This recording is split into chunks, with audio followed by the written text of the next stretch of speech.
Oops, wrong one. I got it right then. Hello and welcome to another Quaranstream. I am your host, JoeMagician, and today we'll be talking about the undead revenant Catelyn Stark, and the recent news surrounding why she was cut from the wildly successful Throne show. The reveal in the Storm of Swords epilogue that Catelyn Stark has returned from the dead and taken over the Brotherhood without banners is one of the true shocks of A Song of Ice and Fire. When she lowers her hood and Merritt Frey recognizes Lady Stoneheart as the woman whose corpse he saw thrown into the river, Merritt and the audience are taken aback. Her role in the Winds of Winter is one of those most shrouded in mystery and exciting for book fans, who were taken aback, to say the least, when Game of Thrones decided to cut Lady Stoneheart entirely and instead send Jaime to Dorne and Brienne to fight Sandor Clegane and then some other things. Yeah, that was not the best. Recently, a new report from James Hibberd's upcoming book revealed some reasons why David Benioff and D.B. Weiss made that decision. And joining me today to talk about all this, I've recruited reporter Michelle Jaworski of the Daily Dot, who covered Game of Thrones quite extensively. Hello, Michelle. Why don't you introduce yourself? Hi, everyone. For those who don't know me, obviously my name is Michelle. I've been writing or have been writing about Game of Thrones, not so much these days since when everyone who had read the books in Song of Ice and Fire subreddit, as well as the Game of Thrones one, decided, you know what, we're gonna record our friends who only know about the show and they don't know this is coming, and let's see the magic that comes out of that. And it's been a ride. To the Barclays Center screening before season 4 started. Thrones for a few years, so if anybody had ever gone to any of the panels that I was on, I've interviewed some members of the cast, followed the show all the way to its very decisive end. And I don't cover Game of Thrones as much these days, but anticipating the book whenever that decides to come out. Take a time, George. Yeah. Well, he is taking his time up in his mountain thing. Working in quarantine. Sure. So, if he's just not inspired right now, I totally get it. Yeah, it's a tough time. Also, Michelle was, if you guys know Joanna Robinson or Kim Renfro or Lauren Sarner of the New York Post, Michelle is, what she did was very similar to them. Sort of writing reviews and interviews and all that other kind of stuff. So, yeah, really great to have you here, Michelle, especially because she knows a lot more about the production of Game of Thrones and interactions with those people than I do. I tended to sort of go the book lore, just paying attention to what's on the screen way, whereas she is much more familiar with, we'll say, David Benioff and D.B. Weiss than I am. So make sure you subscribe, comment, hit that bell button if you want to get notifications. As I've said many times before, the YouTube algorithm cares quite a lot about those things for recommending my content, and I very much appreciate when you all do so. Every little bit helps. Also wanted to say thank you to my newest patrons, Lemmy B and Wolfman Zach, for signing up. Actually, I saw Lemmy B in the chat earlier. Actually, I think he subscribed to Patreon during the last stream. And then I tried to do math and failed doing that. Wolfman Zach has the distinction of being the 69th patron, as we say to him. Nice. Way to go, Zach. And also Eric Foreg, the frequent question asker from Patreon, who decided to become an Archmaester and has received his mask and rod. Not sure on the medal yet, but And as per usual, at 150 likes, I got the wizard hat right there ready to go, and 175 likes, then I'll put on my fancy Germ hat for the rest of the stream. It's a real treat for all of us.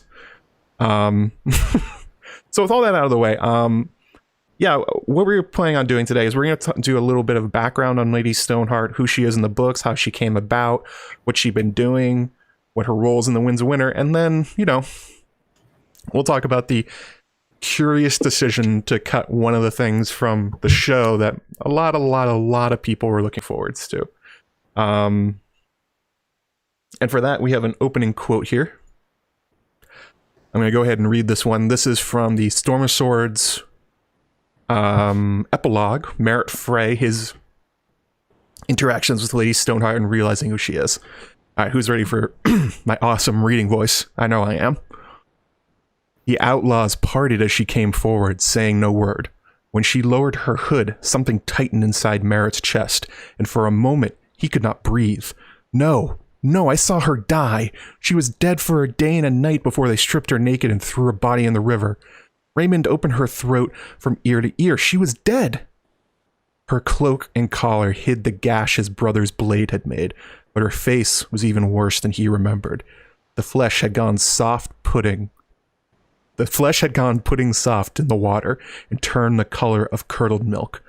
Half her hair was gone, and the rest was turned white and brittle as a crone's. Beneath her ravaged scalp, her face was shredded skin and black blood where she had raked herself with her nails. But her eyes were the most terrible thing. Her eyes saw him, and they hated. She don't speak, said the big man in the yellow cloak. You bloody bastards cut our throat too deep for that. But she remembers. I always get chills at that one. Didn't you, like, reading that back? Yeah, I mean, I went last night and opened my copy of Storm of Swords, and it had been a couple of years since I'd done that, and I was just like, fuck, this is good. Like, really excellent horror writing right there. The way that Merritt is in denial, the description of what she looks like, the hatred, how he's about to be hanged, all those kind of things. It's like, mwah, perfect, George. I'm glad you remembered you were a horror writer for this one. It's like, maybe I can, like, work my way out of this one. Maybe up until he sees her and he's like, nope, I'm a dead man. Yeah, that was the kind of the weird thing about that. They kept joking back and forth. It's like, we're going to kill you. All right, maybe we won't if you answer the right questions. All right, we're definitely going to kill you. And he's scrambling, but he's not really sure until he sees her. And she's like, all right, I am fucking dead. That's it. This is it for me. When you see the undead Catelyn Stark staring at you, it's like, that's game over, man. So what I wanted to do first was go into the background and kind of creation of who is Lady Stoneheart and why is she even a character. And it starts, of course, with the Red Wedding. After the slitting of the throat of Aegon, quote-unquote, Jingle Bell Frey, as Merritt said, Catelyn got her throat cut by Sir Raymond Frey. And in one of the most heartbreaking scenes, the Red Wedding's obviously, like, as you were talking about, one of the things that book and show fans can agree is one of the hardest things to read. And at the end of it, he also noticed that she clawed her eyes out, or tried to, in grief after seeing Robb Stark die. And it sort of just leaves there. Like, we cut off there and we go to Arya with Sandor Clegane running away, and we sort of hear the aftermath from King's Landing, but it's not really talked about what happened to her body, or even the closest we get is there's that I'm not actually sure, is this the show only thing that Joffrey asked for Robb's head? I think it's show only, right? I think so. Just because they wanted to make sure you hated Joffrey even more. Like, as if that was possible. Off and, like, let's just, like, stick the knife in there one more time. Really make sure everyone hates Joffrey in that moment. But yeah, that's about all we know. But we piece together from chapters mostly in A Feast for Crows, and obviously Merritt Frey's, that what happened was Catelyn, along with a lot of the bodies, were actually thrown into the Green Fork River. Catelyn herself was, for some reason, stripped naked. I'm not really sure why about that one. And they're just... The cruelty is the point. I guess the cruelty is the point. Like, she was already long dead. That they had apparently set her aside and were, like, looking like, haha, we got Catelyn Stark owned, I guess. And I guess it's like a practical concern. Like, you have thousands of bodies from the aftermath of the Red Wedding. What are you going to do with them? They're definitely not going to put in the effort to bury them. It's like, I guess throwing them in the river. Burning them would have been, like, at least from my perspective, like, the kind of logical thing to do, because you get them all in place, you torch it up, they're gone. Whereas when you toss them all in the river and then you just have the bodies kind of making that water like just not drinkable for humans, it just seems like, well, they don't care about anybody around them. Yeah, that's a good point. They just kind of, especially because the Green Fork flows down to the Trident. They're just like poisoning the water for all their neighbors. So yeah, the phrase essentially, we're going to rely on the wildlife to eat the bodies for them, to get rid of them, because the phrase are cruel and lazy and don't give a shit about anybody else. Unfortunately, the wildlife that turned up to eat it were mostly wolves, and in particular, one wolf pack, a very special wolf pack, Chekhov's wolf pack, as it is sometimes called. We see this from Arya's perspective as she is warging Nymeria in her sleep. Her and her army of wolves have found this amazing feast of waterlogged bodies and gone to show up. And we get one of the weirder things that I've seen in the books, and I didn't really think about it before when I was rereading last night, and it's that somehow Nymeria smells Catelyn's body, which isn't even in view, and then goes and finds it. What the hell's going on? How does that work? Nymeria grew up at Winterfell for a little bit, so she might have been familiar that way, even before you consider the warging of it all. Yeah. Like, she might have known, like, okay, like, if they had put Rob's body along with them, instead of making a mockery of it, then, it's possible that if that is the explanation for, Nymeria being able to recognize the scent of her body, then that could be one way of looking at it. Obviously, there's the warging, and then you have this connection between Arya and, Nymeria and Catelyn. So, it could do a little wolfness and then a little, like, magic. I was wondering more on the magic end, because I have the quote right here. I'm just going to read it. It's not only that Arya falls asleep thinking of Catelyn's smell, then wakes up in Nymeria and goes, oh, I smell the same thing. But Catelyn's been in the water for a few days at that point, just like floating down, been dead for a few days. So either like George has given the direwolves really super senses, which maybe he has because they're literal fantasy monsters essentially, but it could go the other way, that you're supposed to see maybe a little bit of magic going on here. And the quote goes, the night she went to sleep thinking of her mother and wondering if she should kill the Hound in his sleep and rescue Lady Catelyn herself. When she closed her eyes, she saw her mother's face against the back of her eyelids. She's so close, I could almost smell her. And then she could smell her. The scent was faint beneath the other smells, beneath moss and mud and water, the stench of rotting reeds and rotting men. She padded slowly through the soft ground to the river's edge, lapped up a drink, then lifted her head to sniff. The sky was gray and thick with cloud, the river green and full of floating things. Oh, Nymeria, floating things. Dead men clogged the shallows, some still moving as the water pushed them, others washed up on the banks. Her brothers and sisters swarmed around them, tearing at the rich, ripe flesh. And then, essentially, Nymeria finds Catelyn among this mass of bodies, swims out, grabs her, pulls her onto the shore, and then defends the body. You can see that as Arya essentially taking over, kind of like we see with Bran, where he tries to tell Grey Worm to climb a tree, and the wolf's like, I'm not a squirrel. I can't climb trees. But the same thing happens here, where Arya saves her mother's body and then essentially abandons it when she hears a bunch of dudes riding up on horses.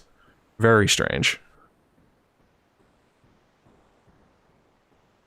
Yeah, and that especially the way they did it so gently. So grabs the arm, swims back, and then it's like, we learn later that, of course, the men that ride up are actually the Brotherhood without banners. But there's some foreshadowing here that I wanted to go over before we talked about literally Lady Stoneheart coming back to life. And the big one is the ghost of Highheart. You want to give that one a read? Yeah, she said, I dreamt of a roaring river and a woman that was a fish. Dead she drifted, with red tears on her cheeks. But when her eyes did open, oh, I woke from terror. Yeah, that's pretty on the nose for what George was planning for her. I mean, the woman who was a fish, obviously Cat is a Tully. Their sigil is the fish, or the Trouter or whatever. I always like the idea specifically that the Ghost of Highheart sees a lot of terrible things. She sees a lot of scary things, but this one, when she saw Lady Stoneheart coming back to life, that's the thing that scared her the most. And I always wondered about that. Like, she sees awful things. She sees the Red Wedding coming. She sees the Purple Wedding. She, like, what is George planning to do with Lady Stoneheart that the Ghost of Highheart's like, I'm out. This is too much for me. Yeah, and she, when I believe when Arya comes to meet the Ghost of Highheart, she still traveling with Beric Dondarrion, who has come back to life a number of times. So, like, she's at least like in proximity of someone who had been resurrected, you know, by Roller and, you know, Red Priest. So, and he didn't, you know, as far as we know, inspire that kind of terror that Lady Stoneheart is. No, she just kind of made fun of him for being undead. She's like, yeah, she's okay with dead, like undead people. Okay with, like, yeah, you know, A Song of Ice and Fire zombies. Yeah. But this one is too much.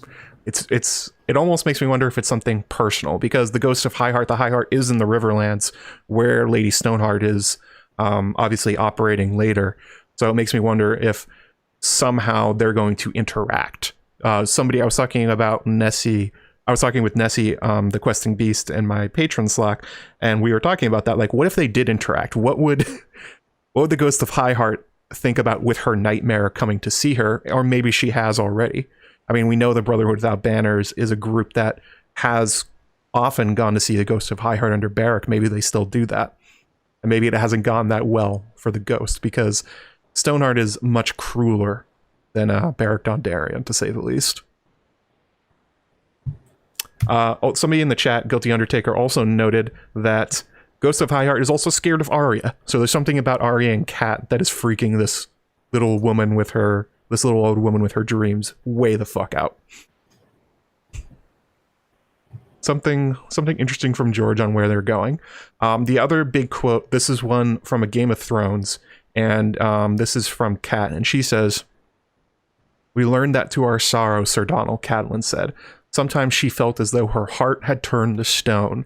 6 brave men had died to bring her this far, and she could not even find it in it to weep for them. Even their names were fading." Now, this is part of the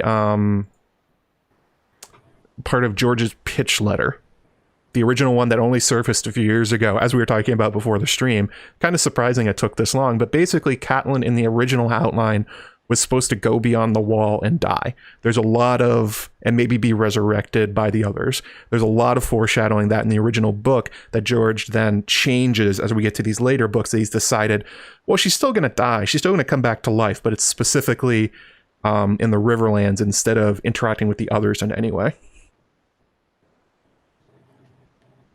Yeah, and instead of being resurrected by, you know, ice, if that was the case, had she died beyond the wall, and you now have it resurrection by fire, which at this point hadn't like penetrated beyond the wall, like up north. It's old magic. It's all the old gods' territory. Whereas you have these newer gods that are still like slowly, like, you know, working their way through, you know, Westeros, through Thoros and Melisandre to an extent. You know, like the new gods to an extent. It's interesting that, what you just said about how he decided to raise her by fire instead of ice, and that sort of sets her up. I mean, Jon, we assume Jon's going to be raised through fire magic through Melisandre, but the that he initially intended her resurrection to maybe be more antagonistic to the rest of the characters, that the ice connection aligning with the others, being a servant of them, rather than, it's not really sure what Catelyn's a servant of now. It just sort of seems like vengeance, but she's sort of on their side, the Stark side, right? But like, maybe, I don't know. I think it really depends what would happen. You know, if somewhere along the line she encountered one of her children again, because, you know, as I'm sure we'll get into in a bit, her morals and her way of viewing things, it's all black and white. Whereas, it's like, oh, if you were even associated with the Lannisters at one point, then like, nope, you're dead. Hung from a tree. Yep. Yeah. So like if she finds out, like what Sansa's been up to and that sort of thing, is Sansa going to be corrupted? Enough for Catelyn to maybe like not include her own daughter in that anymore. Yeah. Or, if she finds out like Arya was there, she saw it, but she didn't do anything to stop it, which, like nobody would expect her to, because she's a child and her and the Hound would have died if they had tried. Sure. But, again, it's that very strict sense of morals that Lady Stoneheart has. Is she going to corrupt or not corrupt? Is she going to account for that? Is that going to be acceptable for her? We don't know, because again, this is a whole bunch of what ifs. Yeah. Big what ifs. Interesting what ifs. A shame we didn't get them. So then we get to her literally returning from the dead, and even among the resurrections we've seen, this one's pretty unique. So Thoros of Myr, we see him in the Hollow Hill base of the Brotherhood. He's talking to Brienne, and he explains essentially what has happened to her. The quote goes, "She is," said Thoros of Myr. "The phrase slashed her throat from ear to ear. When we found her body, she was 3 days dead. Harwin begged me to give her the kiss of life, but it had been too long. I would not do it. So Lord Beric put his lips to hers instead." Gross. "And the flame of life passed from him to her, and she rose. May the Lord of Light protect us. She rose." What do you make? What do you make of this resurrection by Catelyn?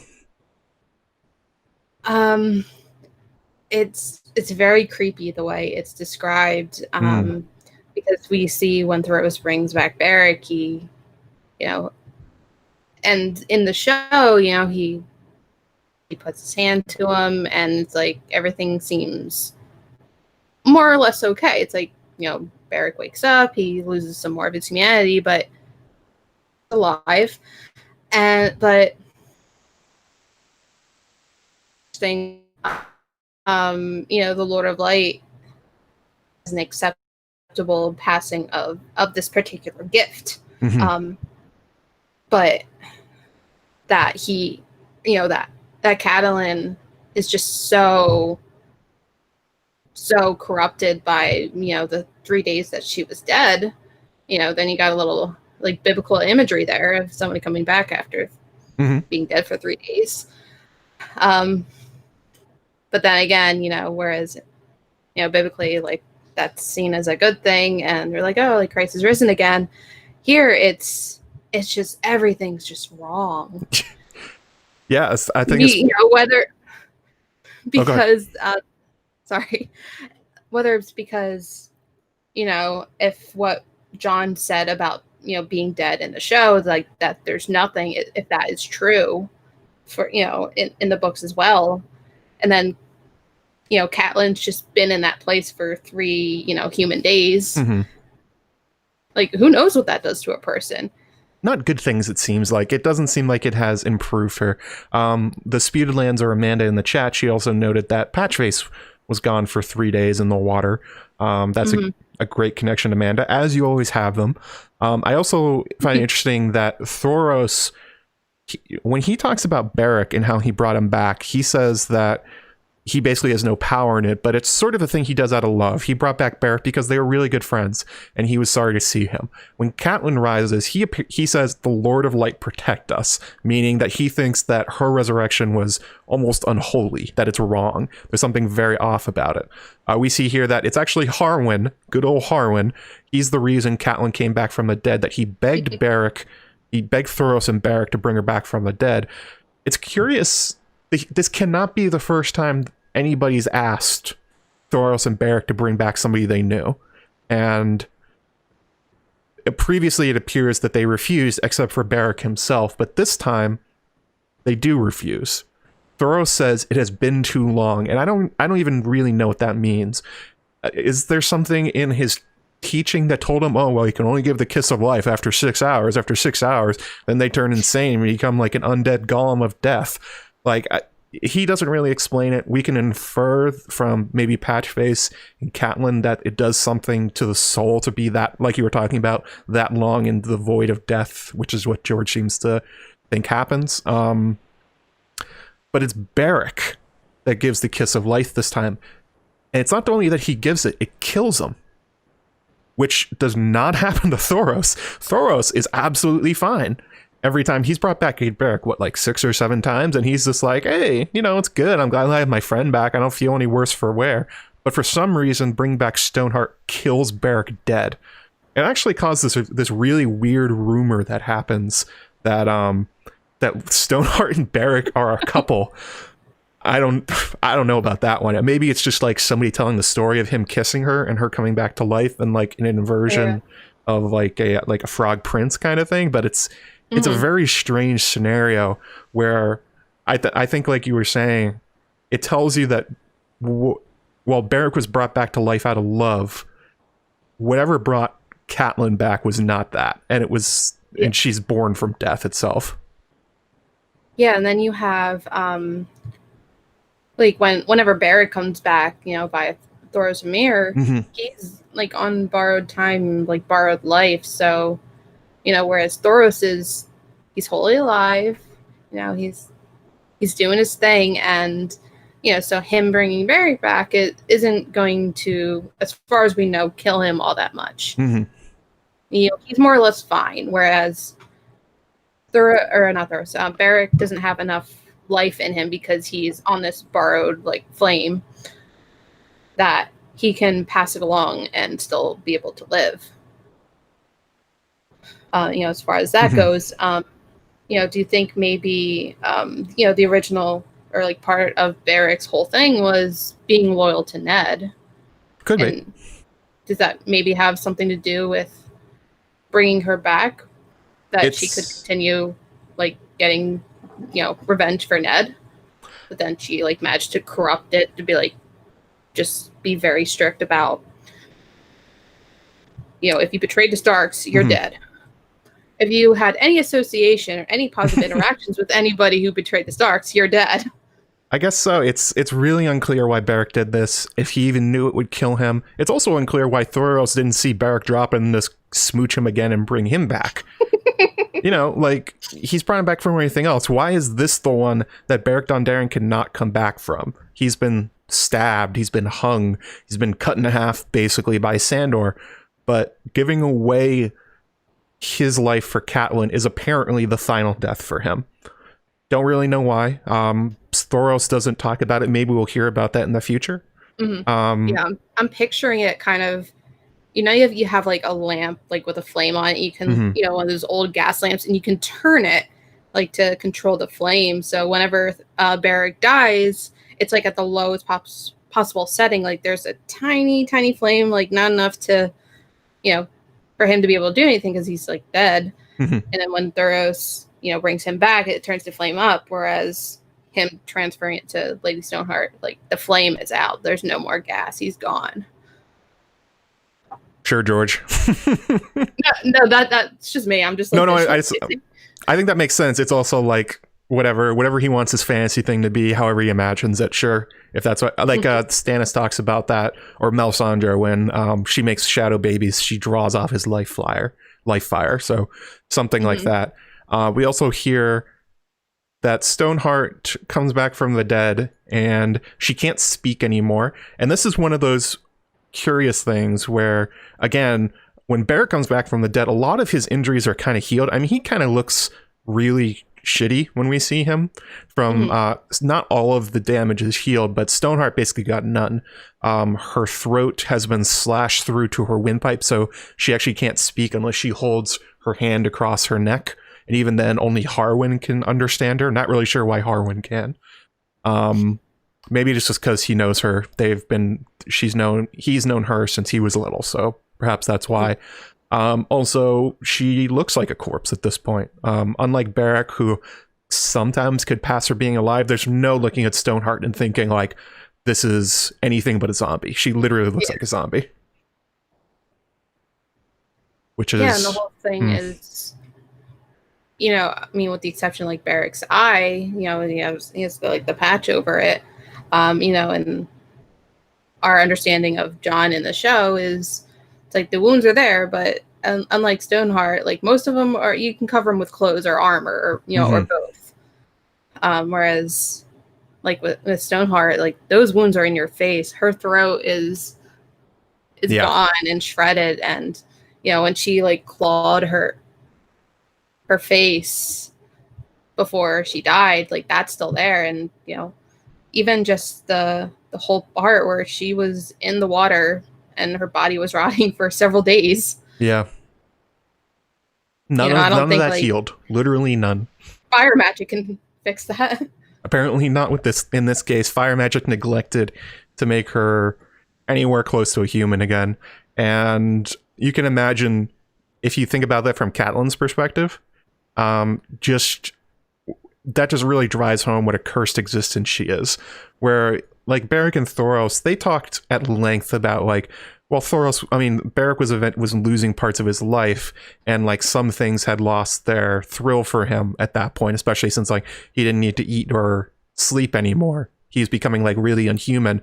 But that's over time. Catelyn starts off right there. She comes back and she knows that whatever she is wrong, and sort of seems to almost lean into it. And she's like, all right, well, I look like a monster, so I guess maybe I'll just start acting like one. Especially since there's no chance of her reclaiming her old life, like not even a little bit. Like Beric is sort of hidden in the fact that a lot of his deaths were like in the midst of battle or like in little villages, and they're like, well, he just escaped that time when no, he actually, you know, did it, and then they brought him back. Everyone knows Catelyn Stark is dead. There's no coming back for her. Yeah, there are hundreds and hundreds of witnesses, like who were there and then saw the whole thing. So it's kind of hard to be like, no, she just got away. Like, no, that's not how that works. Meanwhile, everyone's like, hey, there's a giant hole in your throat and you're breathing. No, you're not breathing. Wait, what are you doing? How are you alive? What's going on here? It asks a lot of questions, basically, about her existence. And after this, we see, after Beric's death, that Catelyn takes control of the Brotherhood, but like, kind of? Sort of? She sort of does. She essentially takes half the Brotherhood without banners. The men we see in A Feast for Crows, so that's like Lemoncloak and Thomas Seven and a lot of those guys, but half of them just flat out leave Catelyn and the Brotherhood without banners to do their own thing. We see that with like Anguy and Edric Dane and the Mad Huntsman, and it seems to be that the splintering was that the original idea behind the Brotherhood without banners, like you were talking about, is they were kingsmen, basically. They were trying to honor Robert and Ned, and they were trying to bring justice to the Riverlands, protect the small folk from every asshole soldier that was going through and doing awful things. And Catelyn has changed that mission to instead full vengeance. She just wants to kill every Frey, every Lannister, every Bolton, anyone remotely connected with the Red Wedding. And it's far more an idea of like extermination than justice, I would say. And there's actually a good quote here. Do you want to read this one from Thoros? Justice, Thoros smiled wanly. I remember justice. It had a pleasant taste. Justice was what we were about when Beric led us, or so we told ourselves. We were king's men, knights and heroes. But some nights are dark and full of terror, my lady. War makes monsters of us all. Yeah, that's a pretty telling quote. And it's interesting that Thoros stuck with Catelyn, maybe out of loyalty to Beric, because he seems pretty unhappy with the turn the Brotherhood has taken. Like, he just sort of explains it. He's like, I don't even recognize the group anymore. I don't even know what our purpose is anymore, except just hanging people. Like, they're just executioners at this point. Yeah, like you could have someone who's a complete monster and terrorizing the small folk, but if he's not associated with the Red Wedding, then you know, would Lady Stoneheart care about him at all? Probably not. At least, from what the interactions of, what Thoros and the remaining Brotherhood without banners men have indicated, or what Brienne has been told about it. Kind of reminds me of the Mountains Men. And something Isabel brought up before is I sometimes wonder if Harwin isn't making things up, she says. And if Kat is so brain dead, she doesn't really know what's going on other than recognizing people she hates. Hmm.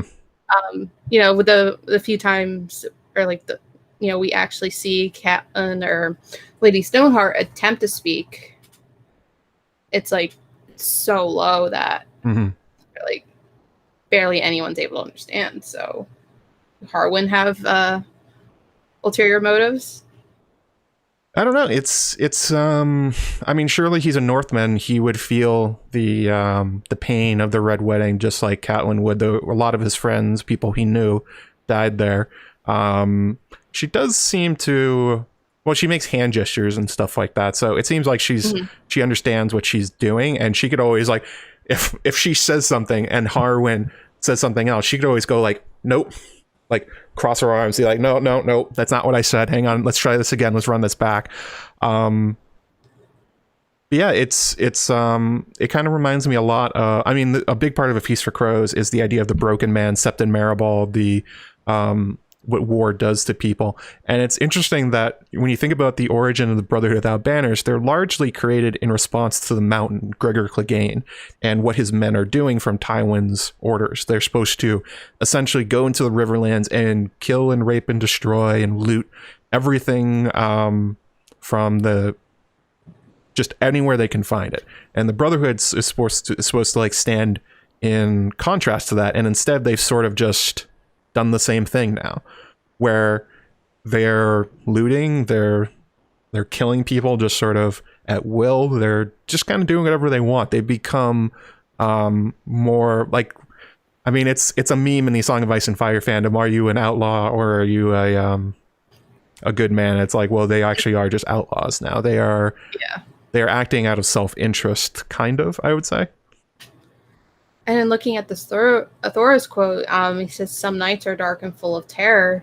You know, that's the line that Melisandre says all the time. It said, "The night is dark, isn't full of terrors." But this is the first time that I'm aware of. Not to say that there isn't, and I'm sure if I'm wrong, someone will tell me. And YouTube, thank you for correcting me. This is the first time that I've seen described as dark and full of terror like this. So the cognate, or the wordplay, the night and night thing, yeah, and how like Thoros, maybe he's sticking with Catelyn, maybe not out of loyalty, but to make sure that loyalty to Beric, but just to make sure that Lady Stoneheart doesn't do anything worse than obviously what she's doing is bad. It's wrong. It's horrific. They've become the monsters that they had sworn to themselves, or sworn to the king to fight against, but to make sure that it's not as bad as it could be, which, considering how bad it is, I can only imagine how is he much doing anything? I don't know. If he's trying to be a moderating influence, he is not doing great at that job, I would say. Not great, Bob. Not great, Thoros. Yeah, maybe. I've also wondered the idea that George loves the idea of second lives, and that when this is the idea that when Varamir Sixskins dies and he goes into his wolf, that some part of him remains, and it's the same thing that happens when he takes over Orell's eagle, and he says he can still feel Orell sometimes, and it's like, is there a part of Beric that's still alive in Catelyn? Like when he transferred his life to her, whatever that was, did part of him go with her? It doesn't seem like it, because she's just like acting like a true monster, but maybe that's something that Thoros is holding on to. That somewhere in her, his friend is somewhere still. Should be nice, I guess. Although not really, because she's hanging everybody. Well, it's nice for us that we would finally get to see how this turns out. But other than that, no, it's not great for anyone else involved. No, not really great. So Catelyn begins this, like we were talking about, the strategy of just capturing, hanging, killing everyone remotely related to the Red Wedding. And she also sort of picks up a costume, which is something I didn't pick up on, but I did pick up on last night when Brienne was thinking about seeing her, and that she has these giant gray robes that she's wearing. And it's to disguise her appearance because she looks like a zombie. But Brienne makes the connection. that she's wearing what looks like Silent Sister's robes. And part of that is the reason that she becomes called the Silent Sister, Mother Merciless, the Hang Woman. And if you guys in the chat aren't aware, the Silent Sisters they're a religious organization that women get sent to kind of as a punishment most of the time, where their job is to clean up dead bodies. And like the Silent Sisters are who transported Ned's bones to Catelyn, that kind of thing. They're sort of like undertakers a little bit. But the silence and their association with the stranger means that everyone thinks they're really creepy, and they like to stay away from them. And that's sort of the I'm not even sure if it's like deliberate, but that's definitely the image that people are getting from her now. They think that she is death itself, or an embodiment of it. Yeah, and then it also loops in the Faith of the Seven, the imagery, because like that was Catelyn's religion. Like she never adopted the old gods when she went to Winterfell and married Ned. Whereas, I think in a lot of cases, she probably would have been expected to adopt her husband's religion like that. When Ed's like, you know what? You're not only going to be able to continue to, believe and practice your own religion, we're going to make it easier and build a place where you can do that. And which is really awesome, Ned. And wow, I miss Ned now. Oh, we all miss Ned. Ned was the best. I forgot to do this at the top of the stream. I want to say thank you to Danny McKay, who donated $5 before the stream started, saying, "Zombie Catelyn, I can dig it." Well, so can we all. Lady Stoneheart is beloved despite being the monster that she is. And also $10 from Ramona Zamfir, who's also in the chat. She also has some questions on Patreon, my Seneschal level patron, because it is Saturday and interesting theories are about to follow. You're damn right, Ramona. But thank you guys for that. Thank you for the they're kind of like super chats, but whatever they are. There's also a very important thing that Catelyn starts doing, or Lady Stoneheart. I'm going to start calling her Lady Stoneheart from here on out because George draws a distinction himself when he talks about it.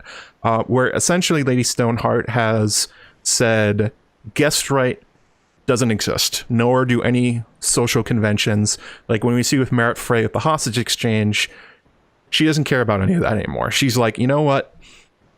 After the Red Wedding, when you guys broke guest right and killed your allies and killed all of us, it's like, what's the point of following these things anymore? Tywin broke the rules, and so Catelyn has said, well, the rules no longer matter to her, and this is something that's a big change in character for her, because she's one of the POVs that we hear the most about this kind of stuff for. Like, in particular, when they get to the twins and Catelyn's worried about Walter getting revenge, she's the one that stresses to Robb, we have to get bread and salt. We have to have the guest right so that we're safe here, because I don't feel safe. And this is kind of like the legacy almost of Tywin Lannister, that like Lady Stoneheart in a real way is his monster, that she is what he made with his own actions. And that's kind of not something good to think about with Lady Stoneheart, that this is kind of like almost a connection to John Connington, where it's like, where he says like, well, my problem with Robert's Rebellion is I wasn't brutal enough. I should have gone more like Tywin. And here we have another character that's like, you know what? I wasn't brutal enough. I'm going to be more like Tywin. It's like, oh, fuck. This is not what we want. Yeah, and then it also destroys any reputation that the Freys have, because people aren't going to feel safe going there anymore because they broke one of the oldest laws that, in Westerosi society, it probably even predates Westeros, is, if you get this, you are safe under this roof, and he just destroyed that. So who's gonna want to stay at the Twins now? Yeah, it's over for the Freys.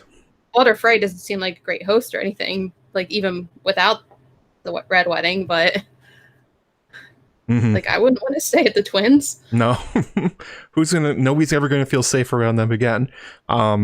Actually, a funny comment, Isabel Lamego says, you never go full Tywin. That's essentially what's happening. If Stoneheart is going full Tywin, where she's internalized the idea that right makes what is it? How does it go? It goes, what's that phrase? Oh, I can't believe I'm thinking of it. Something makes right. Might makes right. Two wrongs don't make a right. No, might makes right. Where, or the ends justify the means, that it doesn't matter how she wins. Oh my God, I can't believe I just forgot that. The entire chat is now just saying it. Thank you guys. I suck. Yeah, she's internalized that idea that all that matters is her goals and getting there. It doesn't matter at all to her how she gets there. And it's also interesting if you think about it in terms of that Martin has crafted this particular situation in a way that completely shatters Catelyn's faith and just her entire way of being. The social contracts that she takes very seriously, that she makes sure all of her kids knows and abide by, are broken. And not only that, she wasn't like super religious, but you know, she made sure to teach her kids a little bit about them. She made sure to have a sept in Winterfell, and she went to the Void and saw that there was no seven heavens, there was no seven hells, there was no mother, maid, crone, anything. There's nothing waiting for her. And when she comes back, she also knows that almost all of her children are dead. Well, almost all of her children are dead, as she thinks. And, you know, North has been sacked. Winterfell's been taken over by the Boltons and the Ironborn. And he's really just removed every aspect of Catelyn's personality and turned it on her.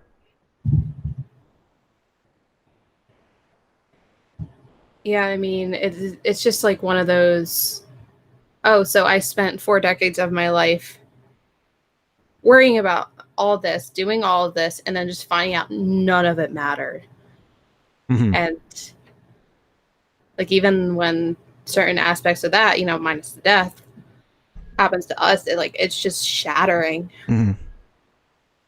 So like, at least that part of it just seems very relatable. Yeah, there's every underpinning of your life just gone, and dying come back, and it's like, what is she even living for? Well, she's not. All she's living for is vengeance. And that's when we get to the Storm of Swords prologue, where she, I read that from at the very top with Merritt Frey, and epilogue, you mean? Epilogue. I'm sorry, man. I can't talk today, and I stream and just can't say words. It's all good. What we see from Merritt Frey, which I think is really interesting, is it's not just murder that she's going for with these people. So they don't just grab Merritt Frey, instantly throw a rope over a tree, and then hang him. They make sure to ask him specific questions first. Now, the setup is that Peter, quote-unquote, Pimple Frey, who's the fourth in line to the twins through his father, Ryman Frey, and then through Stevron Frey. I think that's how it goes. The Frey family tree is very complicated, but I think that's how it works. He was captured by the Brotherhood Without Banners and held hostage.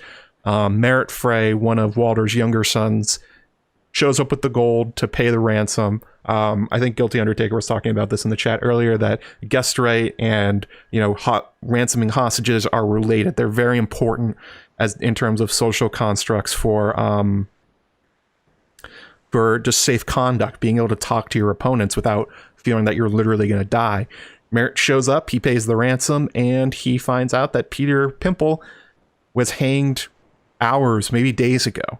He sees his body already turning black, and he realizes he's about to die. But before this happens, as we talked about at the beginning, the Brotherhood asks Merritt very specific things they want to know before they kill him. So the first thing they care about is they want to know if he saw Sandor Clegane at the Red Wedding, specifically with Arya Stark. They don't name Arya, but that's who they're talking about, because we know that the last place the Brotherhood knows Arya's alive and that she left with Sandor, so they're trying to track him.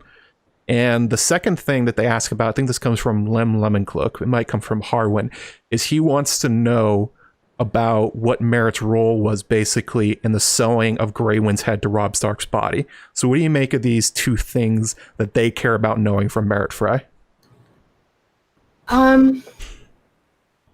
It kind of just boils down to, like, you know, Lady Stoneheart's two, like, the two things that they care about is Catelyn Stark's, you know, as far as they know, last surviving child alive. Because, granted, like if they had captured them or something, like, or if they had seen them, they probably wouldn't be, even if they didn't know it was Arya, because they want to make sure that the kids are okay. And then the other one is, it's not that they killed Rob, although it's definitely a good part of it. They desecrated his body. Right. And as somebody mentioned in the chat before, like, Rob died twice because he had a very brief second life, or at least, like, that is the theory, that a brief second life in Grey Wind, and then they killed Grey Wind, and then, like, it's just like an insult. It's like, oh, he wants to be king, we're gonna parade him around with putting this, making him the Wolf King, and then putting his head on this body, and there's nothing you can do about it. And the whole thing with the Starks was, the Starks are buried underneath Winterfell, and that's where they lay. And to the point where even Tywin Lannister was, we're going to send Ned's body back to Winterfell. Right. That was very important to him. Like, yes, we may have killed him, even if that's what's all Joffrey's thing, but we're not going to, like, piss him off even further by also just, like, making a mockery of his body. I think Joffrey wanted to put Ned's head, like, up on a spike or something, but Tywin and Tyrion and everyone was like, that is a terrible idea. It was terrible to kill him, but it's even worse to do that. So the thing is, like, Robb never got to lay to rest. He never got that, that last peace of mind. And, we, as far as we know, we don't know what happened to his body after that. Because, maybe in Lady Stoneheart's mind, it's either as bad, if not worse, that they made a mockery of his body after he died. For sure. And then also, like, if they somehow one day might want to try to bring Robb back, it's like, it's kind of hard if you don't have a head. Yeah. Then we don't know where Robb's head is, do we? No, it's one of those mysteries that I do find it interesting that they, like you're saying, they know Robb's dead. They know who killed him. So why do they care who had any part in Robb's the specific desecration? Like, maybe to give them some extra punishment or something like that, but they're already going to kill Merritt. So with the looking for Arya and also the questions about who was involved with Robb's body, I think there's a good question that Catelyn's trying to reassemble her family in some way. She wants to find Arya, but she also wants to find Robb. Nobody knows where his head is. Nobody knows where his body is. Knowing Walder Frey, I'm assuming that he did not throw that body in the river. He took a lot of pride in killing the Starks, getting revenge on them, and in particular Robb Stark. He very much enjoyed that. So I would guess that if his body's anywhere, that it's being held by Walder or something like that, but they don't know that. So they're questioning everyone they come across, like, do you know what happened with Robb's body? Did you have a part in it? Merritt doesn't, so they let it go. But if he had said yes, they may have said, okay, so what'd you do with it afterwards? There probably would have been follow-up questions. I also really like the idea that Stoneheart, it doesn't come up in Brienne's chapter that they're looking for Arya Stark. They're not letting that out.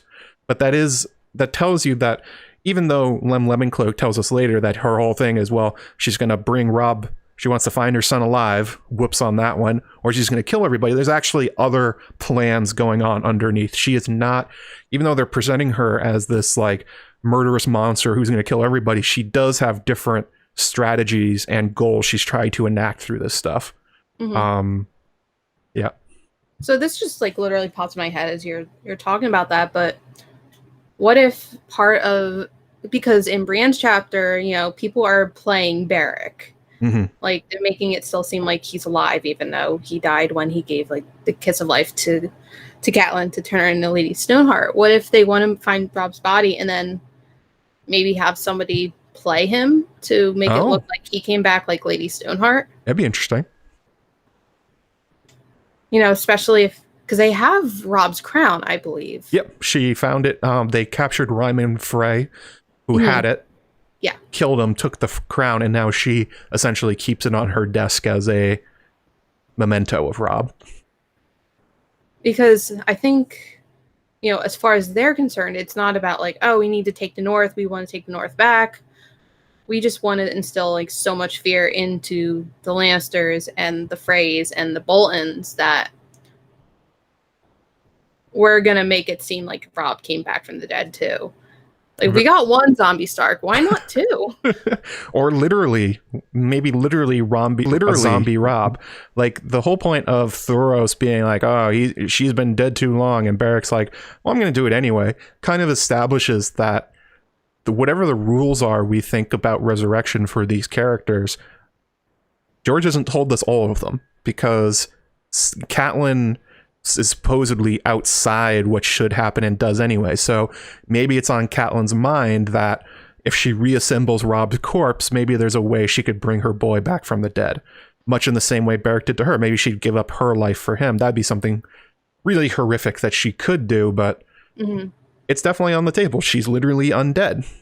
Like, she has a guy that can bring people back from the dead, and Barrick did it for her. So yeah, maybe she can find zombie Rob. That would be a thing she could do.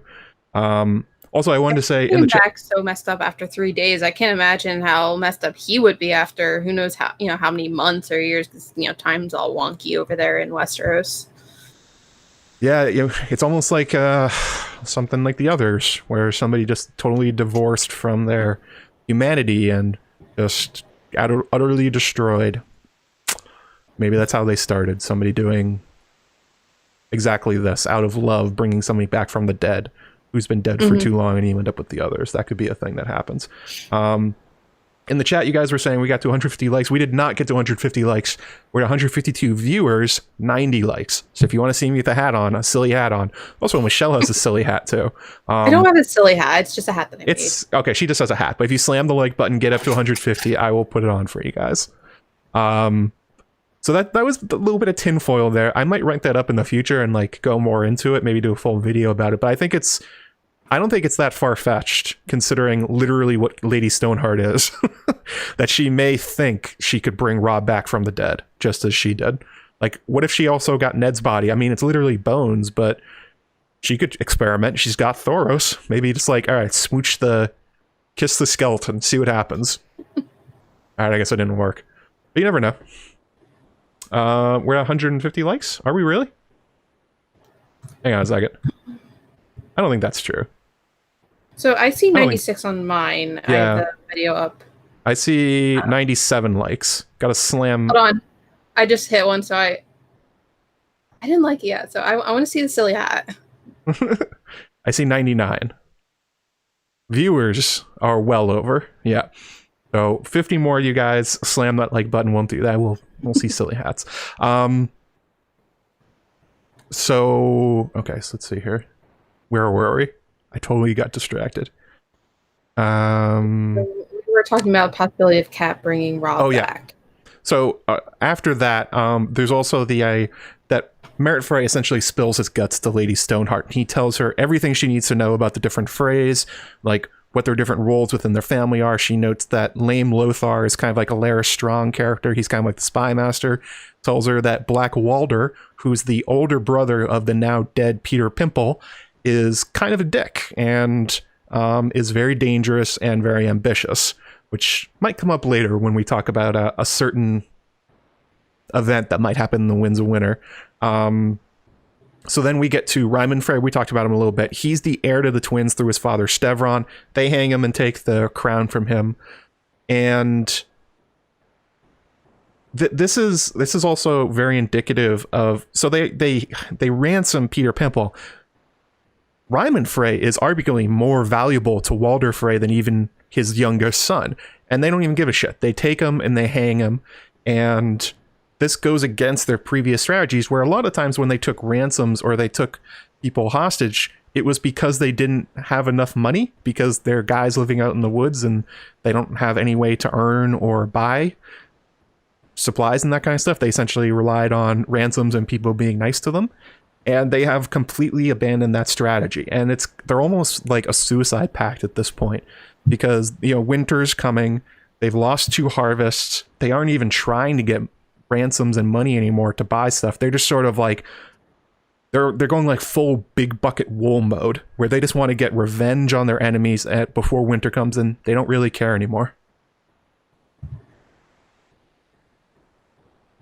Yeah, I feel like they first, like, they were, obviously by the time Brienne comes across them, like, they've changed their strategy. Because, they hang Ryman Frey. They're like, wait, we could extort them and then kill them. So Right. then that's where Merit Frey comes in. But maybe by the time that, Brienne comes across the Brotherhood without banners, it came out that, it's pointless. Like, the ransom doesn't work anymore, because it's getting out that not only did they kill that person, that they also took the ransom. So then why would you waste all of those gold dragons if you're not going to get the person back because they're dead, and then the person who brings the gold dragons is also dead? So maybe the phrase adapted, and they're like, yeah, that's not working anymore. Yeah, definitely. They like Merritt says, like, my father's going to come with 1,000 swords to kill you, and they're like, they'll have to find us first. But again, this is sort of like, this is the way that an outlaw band subsists, and they have turned, much like Catelyn, into something else entirely, where they are no longer the Brotherhood without banners. They aren't like these plucky outlaws like Robin Hood and his merry men. They have just turned into, I hesitate to say it, but it's almost like a terrorist organization within the Riverlands. They just want to kill people. They just want to get vengeance. Fear. Yeah, just live on fear, which is what Stoneheart does. And then we get to the where we get most of this information. That's obviously with Brienne of Tarth. Now, this is very, very different from the show. So you guys have not read A Feast for Crows. This is going to be super different because none of this happens in the show. So Brienne goes to the inn at the crossroads, and she comes across the quote-unquote Hound, which is not actually Sandor Clegane. This is Rorge and Biter, Jack and Hagar's former compatriots, who have essentially stolen Sandor Clegane's helmet, which they found, I think, at a grave or something like that. Everyone thinks that Sandor's dead. Oh, wow, my voice is cracked really hard. And Brienne was told that he was dead by Maribold, I believe. Right. And there's the Quiet Isle. I mean, there's a whole... Sandor's not dead, but they think he is. And they get into the whole big fight. Brienne kills a whole bunch of them. You get the no chance, no choice. She gets her cheeks ripped out by Biter in one of the most horrific scenes in the books. One of the ones... I mean, it's a great chapter, but it's also really hard to read, specifically because of Biter going in on her face. That's not great. But she also broke an arm and a few of her ribs.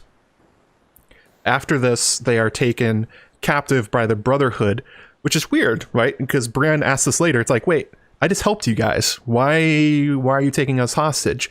And it's revealed that they noticed her sword looks like a Lannister sword, and that she has a letter from Tommen, and she continually talked about Jaime Lannister while she was almost dying from her wounds.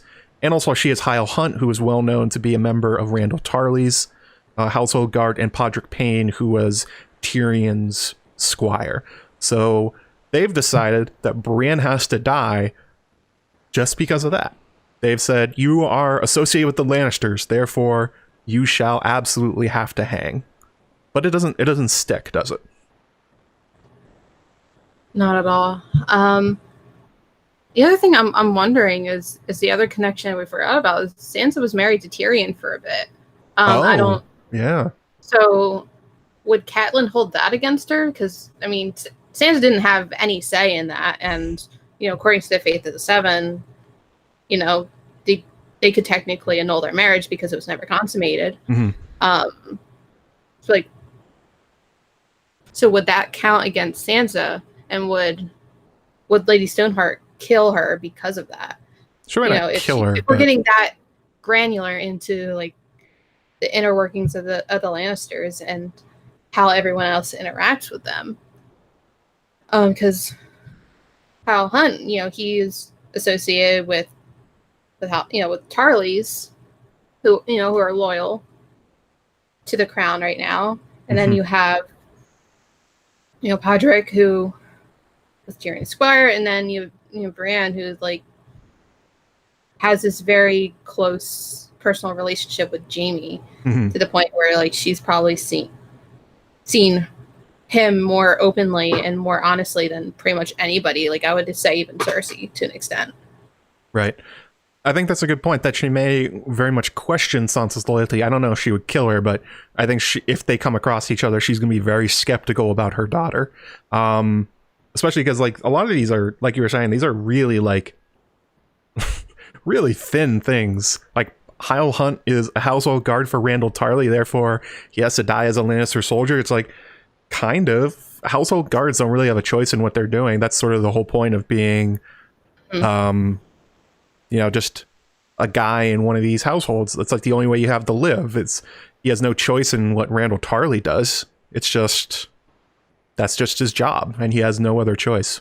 But we see from Lady Stoneheart, she decides we're not going to kill Brienne yet. Instead, she's going to charge her with a mission. And this mission is to go get Jaime Lannister and bring him back, or else she's going to kill Brienne, Podrick, and Hyle Hunt right there. They actually bring them outside. They put the nooses around the trees. They string them up. And the chapter ends with Brienne saying she says a word. George has gone on to confirm that she said sword, which means that she's going to go get Jaime. And we see that in A Dance with Dragons. She encounters Jaime at Pennytree and tells him that she's found Sansa, but she's with the Hound, who's still alive, and he has to come alone, or else the Hound will kill Sansa on the spot. And Jaime goes with her. As you can tell from this, that she went along. This is part of the trick. It's not going to go great for Jaime, but it also... This is something when people talk about the Winds of Winter and Lady Stoneheart and what's going to happen, they think there's an idea that Jaime might die in this encounter, or Brienne will. But I think that kind of goes against what we just saw with Stoneheart and Brienne, where she's not killing everybody right away. She wants stuff from them first. And like with Merit Frey, she wanted answers. With Brienne, she wanted her to go get Jaime. So just because she has asked for Jaime Lannister does not mean he's about to die, like in a trial underneath. Especially because we learn there's a few other things from the Winds of Winter that are coming out, but I am not convinced that Jaime's about to die right here, or Brienne. I think there's something a little more tantalizing going on here. Yeah, I just feel like, not talking about like where they end up at the end of the show, because I think there's too many circumstances to be like, oh, this is how Jaime's going to die, or this is how Brienne where Brienne will end up at the end of the story. There's too many variables, I think, for that to take place. Also, because Jaime spent an entire season in Dorne. Yeah.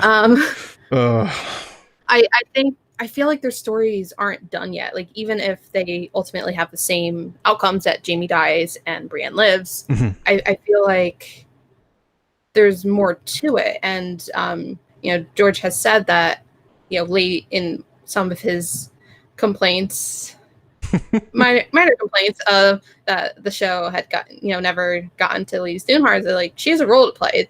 She's just not like a fun zombie, like going around killing people. And I think her kind of wavering on her own moral beliefs of killing every single Lannister, Frey, or Bolton, or anybody remotely involved with the Red Wedding, would be like she's adapting or evolving, or she's more even torn or I don't know, conflicted at her own moral structure or something like that.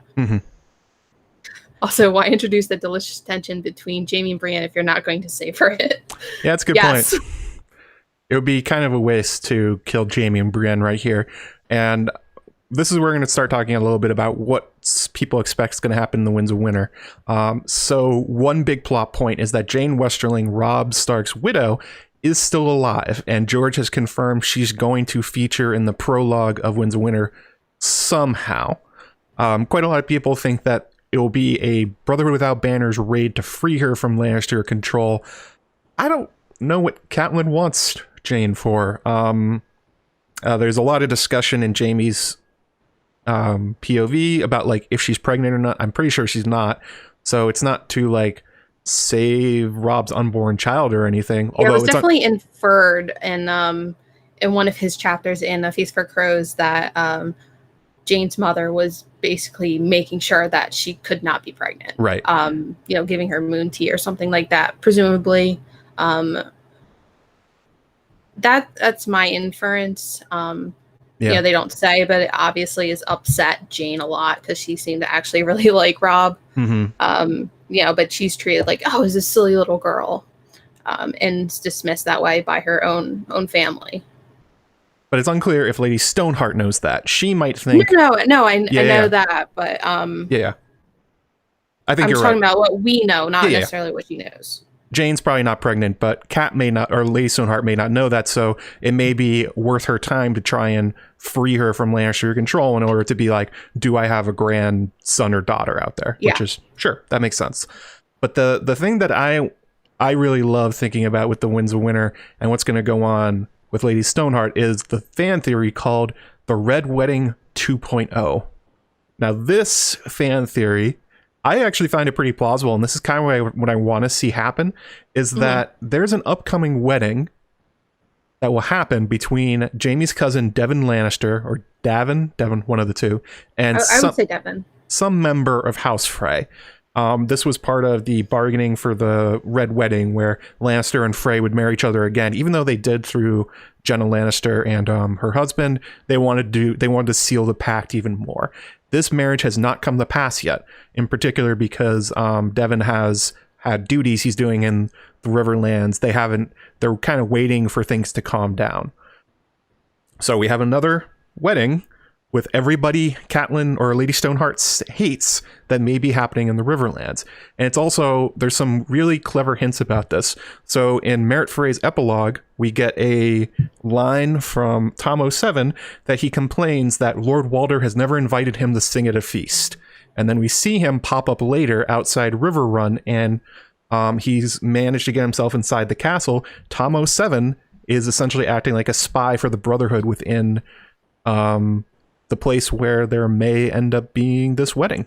So with that, and also that Lady Stoneheart is for some reason trying to acquire Jaime Lannister and Brienne of Tarth, her purpose for doing this, like with Brienne going to get Jaime, is that Jaime does something very special for Lady Stoneheart, and that is that he is an invitation to this wedding, and that he is Lord Commander of the Kingsguard, and he can overrule everybody.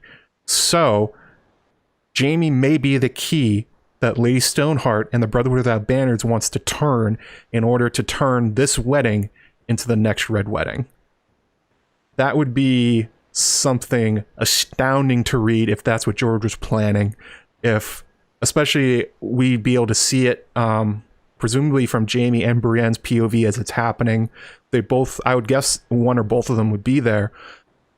There's also a hint within the story about Ryman Frey's death that there may be Freys willing to help them. So Edwin Frey, Black Walder's older brother, says that he thinks his father Ryman died because Black Walder betrayed them somehow, because to get himself closer to inheriting the twins. And we know the Freys are cutthroat, so could the Brotherhood Without Banners cut a deal with somebody like Black Walder or Lame Lothar in order to kill basically all the other Freys, leave them alive? We're going to kill you too because they don't do agreements anymore. But I think George is setting up very interestingly that what's going to happen is not just like a trial by combat in the Hollow Hill, that kind of thing, but he wants to set all this up for another horrific Red Wedding. And it'd be great for like a catharsis sort of thing. I'm not even sure if that's the right word, but you want to see, as a reader, the Freys to be punished. You want to see the Lannisters punished for the Red Wedding. Like, you hate these people. What they did was awful. But would you actually enjoy this if it's presented in the wrong way? If, like, let's say Catelyn decides nobody's nobody's going to be spared, and they start dragging out the women and the children too, and they start executing everybody instead of Walder and all this other stuff. I think it's something that's set up pretty well for what might happen in the Winds of Winter. Like, would that affect Rosalind, like Edmure's wife, and then their child? Yeah. Because, because then Lady Stoneheart would be killing her own kin, but it's like her brother's married to a Frey. Mm-hmm. I don't think they were allowed to see each other past like the wedding night. So, like we don't really know her thoughts about things all that much beyond. And somebody's like, yeah, like he's a Frey, the kid's a Frey, but with her evolving, like not hang first, ask questions later approach, right? That maybe like there are some exceptions to that rule. Like, I almost wonder if, and kind of how it's portrayed. So like season 7 at the very beginning, Arya sneaks into the twins and she basically murders all the Freys. Like I think she leaves like the women and children, or at least like that one wife, that like very young bride he had, to be like tell them that like, basically like Stark got their revenge, like that sort of thing. And I wonder if that's sort of a similar thing, although instead of just being a random, feast and then boom, like everybody's dead. Like it could be like that's where a wedding comes in. I think the question is making it distinct enough, because we've already had 2 weddings in the books that ended in slaughter. Right. So I think the question and the challenge is to make it not feel like it's very repetitive, especially if it's going to be Red Wedding 2.0. But then,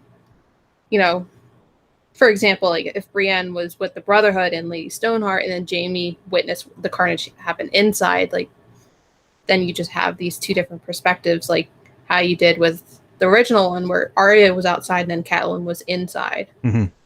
So, because I think that would be very interesting to see, like, yeah, everyone we hated died, but then we are horrified and wait, why are we enjoying this? Yeah, especially like depending on what they go on. Like for instance, Jenna Lannister, Jaime's favorite aunt, is married to a Frey, so presumably she would die. And does Lady Stoneheart make sure that happens before Jaime? Does she know that they like each other? Also, like maybe Walder is made to watch, or the last one, as like one by one his children are taken up before him and killed by the Brotherhood without banners. Like there's ways that George can lean into his horror background and make it even worse than the Red Wedding. The hard part of the Red Wedding was really the emotional toll of seeing 2 favorite characters and the retinues around them die, but it was hard to read, but he could make it a lot worse if he wanted to. Or you leave Walder alive, but you make sure that House Frey dies with him. That's true. We got 2 super chats. I'm sorry I missed this one earlier. $2 from Cam. Brienne and Pod, the truest knights in the Seven Kingdom. I think I saw Ramona in the chat say something like Jaime and Brienne went on along with this, and this is something I just wanted to jump off on really quickly. I think a big part of the Red Wedding 2.0 is that Jaime and Brienne and Podrick and Hyle would be essentially have no control after they help the Brotherhood come in. Maybe they would try to be heroic and save people, but whether or not they want the Brotherhood to go through with it, they may not have a choice if they're being held at knife point or sword point or that kind of thing. And a second one here from Oni Shadowkin, $5. What happens if Arya's skin changes Walder this time and Stoneheart thinks she's Walder? I don't think Arya's going to be around for this one. I think that this is just going to be a Stoneheart thing, and that the show gave that role to Arya just because they had nobody else. They'd already cut the character. So they wanted the slaughter to happen, but she's the obvious person with no Stoneheart left. And then it's a matter of Arya getting back to, Westeros and then like heading over there, whereas at the end of season 6, you had Arya like, you know what, I want to go home. And then, then season 7, she was there, whereas I don't, she's still in Bravos at the end of A Dance with Dragons. So, like if this happens towards the beginning of the book, Mhm. yeah, like it definitely, if Arya works in Nymeria, that's a way of her being there. But I don't know, like how would the Brothers Without Banners know that like the wolves are on their side? They seem to run from them. The Arya makes that point when she's in a Nymeria that when the people show up, they run away. That's like their thing. Although maybe they won't anymore. Yeah, no, that was Isabel who brought that up in the chat. Yes, that's right. Also, a good point here from Lyat Rubenfeld. Blackfish and Edmure will presumably be a part of this. At least Edmure, maybe Blackfish. And that could be one of the ways that George makes you regret him getting the revenge you call for by making this Red Wedding 2.0 happen in the eyes of those two characters who don't recognize Stoneheart anymore. They don't even know what she is. That could be a way it could come out. But, none of this happened in the show. And I think now's a good time to get into, like, what the hell happened? And so I talked about this at the beginning. James Hibberd is writing a book, and he released some quotes from it, or Entertainment Weekly did, where they talked about Dan and Dave, where they answered why they cut Stoneheart and the entire plot, and instead had Jamie go to Dorne and Brienne do the whatever weird things they had her do. And it was not... Stare at a candle for an entire season. Yeah, stare at a candle for an entire season. The answers did not go over super well with the fandom. Even I, a devout show defender, thought they were very dumb. A lot of people thought they were pretty stupid. Also, by the way, 30 likes away. We're 170 watching. We got 250. Super cool hats going on. But so I thought we would just go through the answers and talk about them and like break them down and say why they're stupid. But one thing to start off with is that George is outspoken in a way that he usually is not about the show, that he thinks it was a mistake that Stoneheart was cut, right? Yeah. In the past have we seen, for example, the Jamie and Cersei, that scene in season 4 and Sansa's rape in season 5, and there has been outrage and, and the whole thing. Like there was a very famous article called, talking about Game of Thrones rape problem called Rape of Thrones. Mm-hmm. It kind of laid it out on how the show had seemed to put rape scenes where there weren't them, like even in the books. So a couple times, in response to those two scenes, George, he went on his Not a Blog and he basically did this whole thing as the books are the books, the show and a show. And he kind of points out like how many children did Scarlett O'Hara have, talk about the nature of adaptations, mm-hmm. And how basically like a decision they might make in like season 2 would have a ripple effect like later on. So like he addressed it, but he didn't, he hasn't said really like what he thinks about the end of the show. So, fans who are like, we hated how it ended, mm-hmm. can't really like use his words to be like, too. And, like all of that kind of stuff. It's been at the very least diplomatic for the mm-hmm. most part, except for Lady Stoneheart. Lady Stoneheart, he is not even close to diplomatic. He thinks it was a mistake from the beginning. I actually dropped a bunch of quotes here. The first one is, Lady Stoneheart does have a role in the books, Martin said, with the emphasis on the does. Whether it's sufficient or interesting enough, well, I think it is, or I wouldn't have put her in. One of the things I wanted to show with her is that death she suffered changes you. And then he goes on to talk about how he didn't like the Gandalf part of Lord of the Rings, where he comes back and is basically unaffected and actually kind of better for it. It's like, oh, well, I guess he should die in Lord of the Rings and come back from the dead if you're an Istari. Apparently it's great. There's also, let's see here. And actually, in response to a lot of these questions, he goes into detail about exactly why he thinks Stoneheart is important and what's missing by not having her in there. Which is something. Yeah, at one point he says, I've tried to set it up, the whole like resurrection thing beforehand with Beric Dondarrion as repeated resurrections. There's a brief appearance by Beric in book 1. He rides into the city and he's this flamboyant southern knight. That's not the man we meet later on. Mm-hmm. Talking about why, like, it's foreshadowing that the point of Beric and Stoneheart is like, hey, resurrection sucks. It should suck. And then this is a question he got about like what changes he didn't like. He said, I think one of the biggest ones would probably be when they made the decision not to bring back not to bring back Catelyn Stark as Lady Stoneheart. This was probably the first major diversion of the show from the books. And, you know, I argued against that. And David and Dave made their decision. He calls him David. Interesting. In my version of the story, Catelyn Stark is re-imbued with a kind of life, becomes this vengeful wight who galvanizes a group of people around her, and is trying to exact her revenge on the Riverlands. David and Dan made a decision not to go into that direction in their story, pursuing other threads. But both of them are equally valid, I think, because Catelyn Stark is a fictional character and she doesn't exist. You can tell either story about her.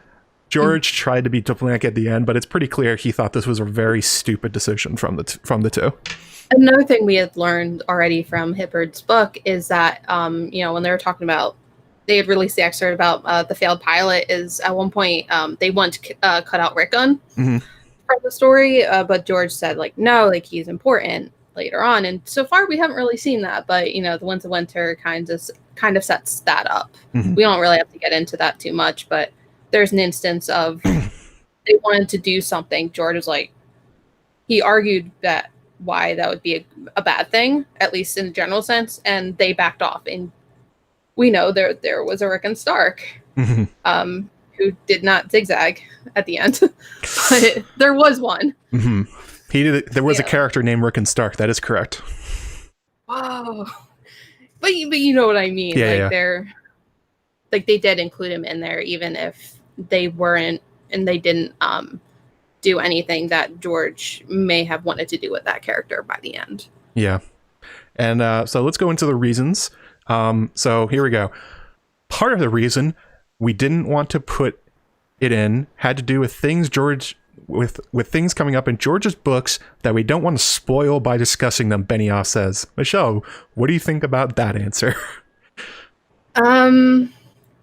I mean, we definitely know, having seen the end of Game of Thrones, that there are things that they had to spoil. Jon Snow coming back, possibly the way that Jon Snow came back, Dany's demise, Bran on the throne is the biggest one that we know of, because Isaac Hempstead Wright, who played Bran, said that was, like, it is basically that was the third holy shit moment that George had told David and Dan, like, at that very very famous meeting in Santa Fe.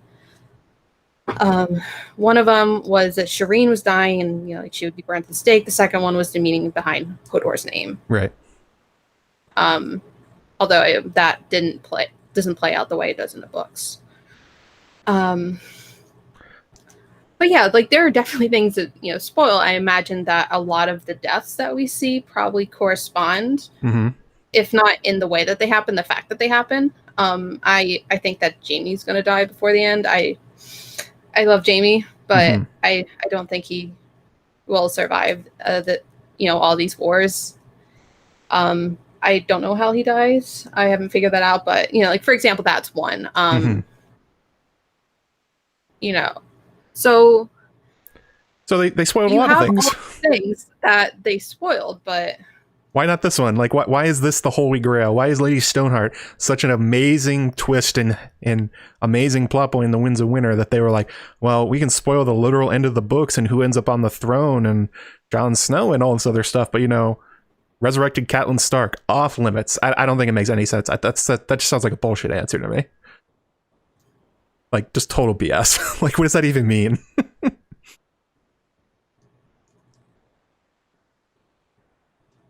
I mean, you know, the other thing you could mention is, or, you know, as far as spoiling goes, you know, it could be a whole bunch of revelations that the show just never had.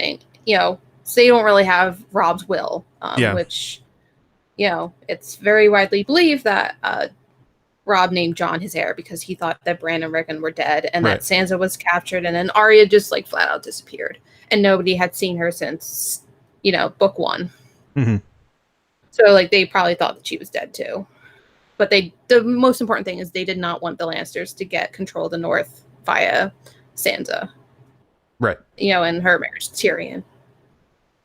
The thing that's really interesting about this is when we're talking about the will, large parts of what people think will happen in the Winds of Winter from Lady Stoneheart did happen in the show, just in weird ways.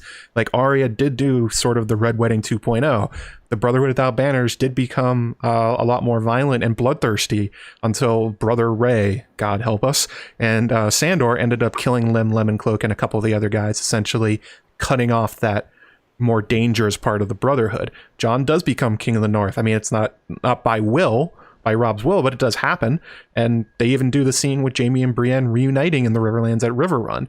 But it's specifically something about Lady Stoneheart and her meeting Brienne and Jaime that they did not want to even try to adapt. Instead, they, like I talked about earlier, they threw Jaime to Dorne. They had Brienne do nothing. There's something here about that meeting and what happens directly afterwards that they in no way wanted to put on the screen, but everything else they're for some reason okay with. I don't know what to make of that, but that's the part they've excluded. I don't it's so weird.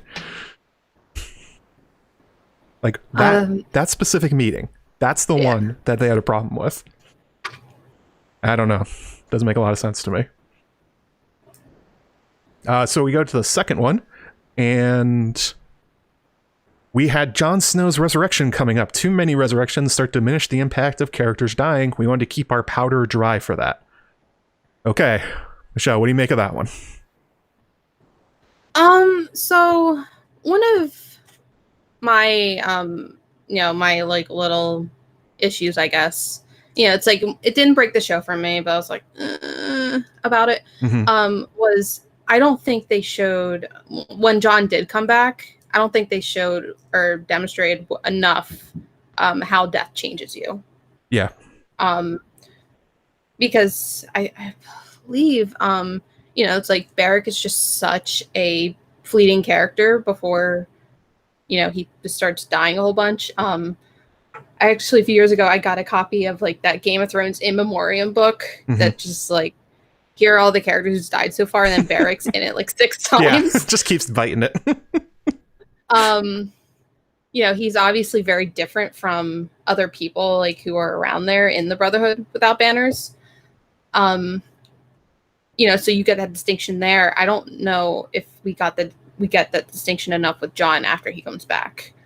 So I think if they had included Lady Stoneheart, they would have, like, even if it was just a character, she showed up once at the end of, I think season 4 would have been the ideal location of her, like, showing up, like, maybe having that be the final scene instead of Arya, like, on the boat, like, sailing away to Bravos. And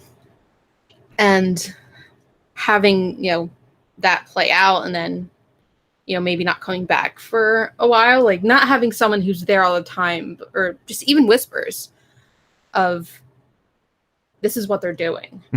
Because everyone in Westeros are a whole bunch of gossips. So that definitely would have gotten around. Yeah.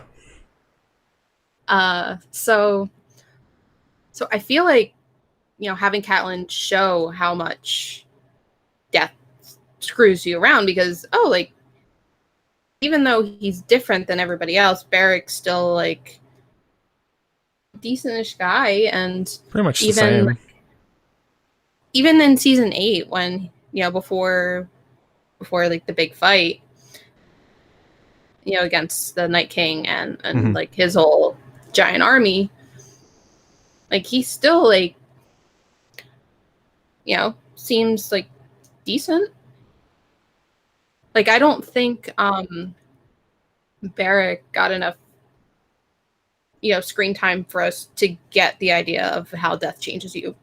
And he wasn't really changed anyway. He just kind of had his cool eye patch and a few scars, and otherwise he was pretty normal. It seemed like Dan and Dave just really didn't want to do that plot point. They didn't want to show that death was a negative in some way. Maybe because they were thinking about Jon and they didn't want to have him play whatever George is going to do for him, because, like, the quote itself says, we just wanted to keep the powder dry, and that's why they cut Stoneheart. But the reason she's in the story is, as you're saying, foreshadowing. It's groundwork. And George isn't hiding from us that Jon might come back from the dead. He's positioned Melisandre, a red priest, right there. There's a lot of, like, subtle hints that he's coming back from the dead, even from her, like, her fire visions. It's not really it's not going to be in a oh my god. The oh my god part of it's going to be that he's going to come back very changed. That he's going to come back like Stoneheart. He's going to come back like Beric and make his audience dread what that's going to happen. And I guess for whatever reason, Dan and Dave just didn't like that plot point, and so that's why they thought Stoneheart's not important. I feel like the biggest changes we noticed in Jon is like obviously he's got like the stab marks on his chest that we like get glimpses of, and season 6 when he's like dead on the table, and then season 7 after he almost dies, beyond the wall.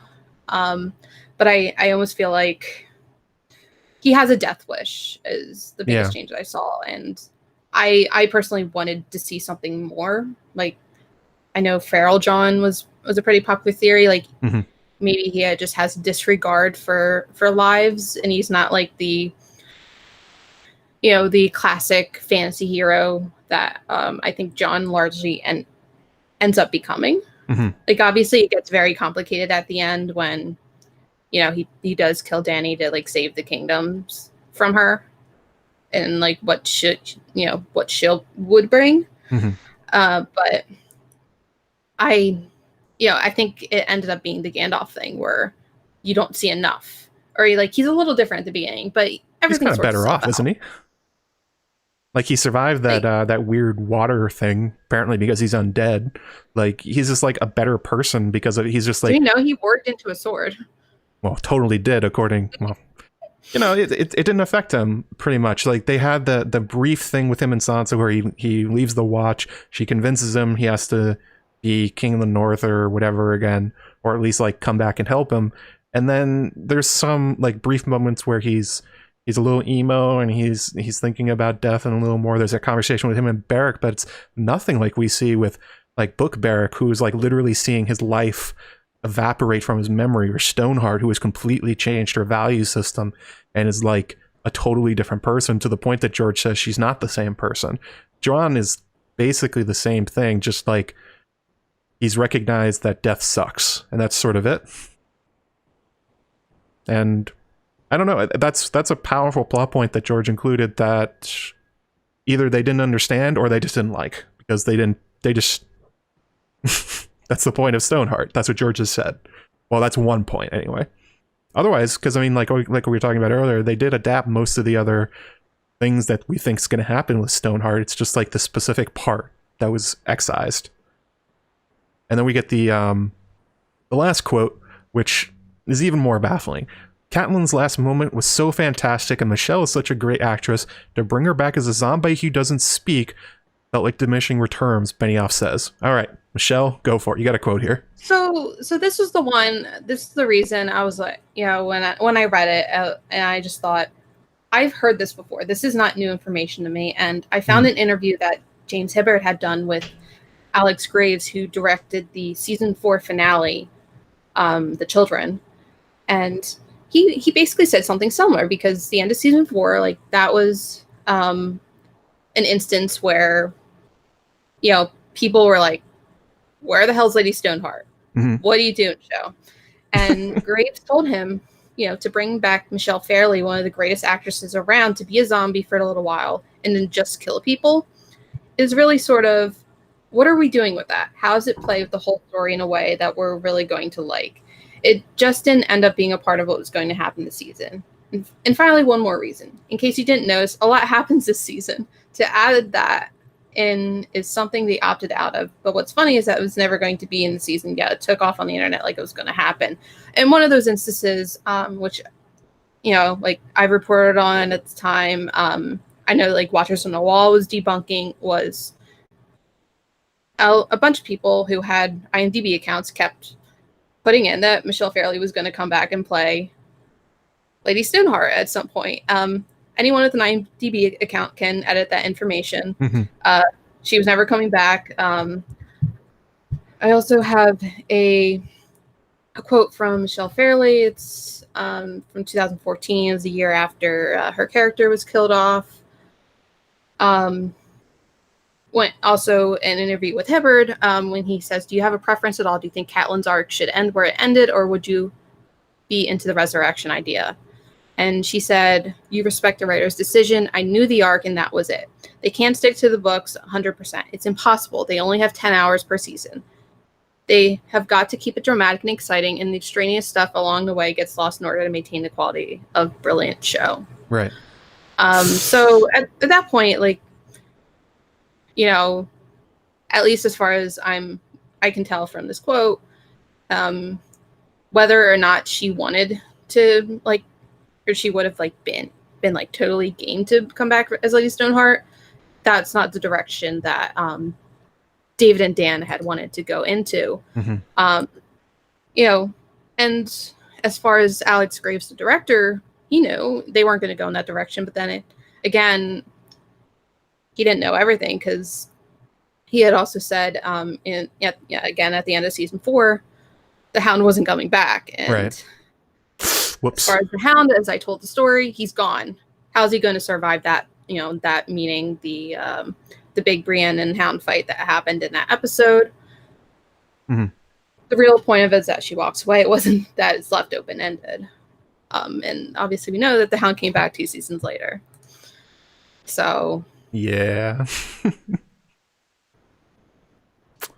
But I also feel like if they just think that she's just a voiceless zombie, like, you know, something you would encounter in pretty much any zombie movie, like, you know, The Walking Dead mm-hmm. TV show or anything like that, I almost feel like you might not understand, like, Lady Stoneheart. It's like, she's undead, but she's not like a mindless zombie. Mm-hmm.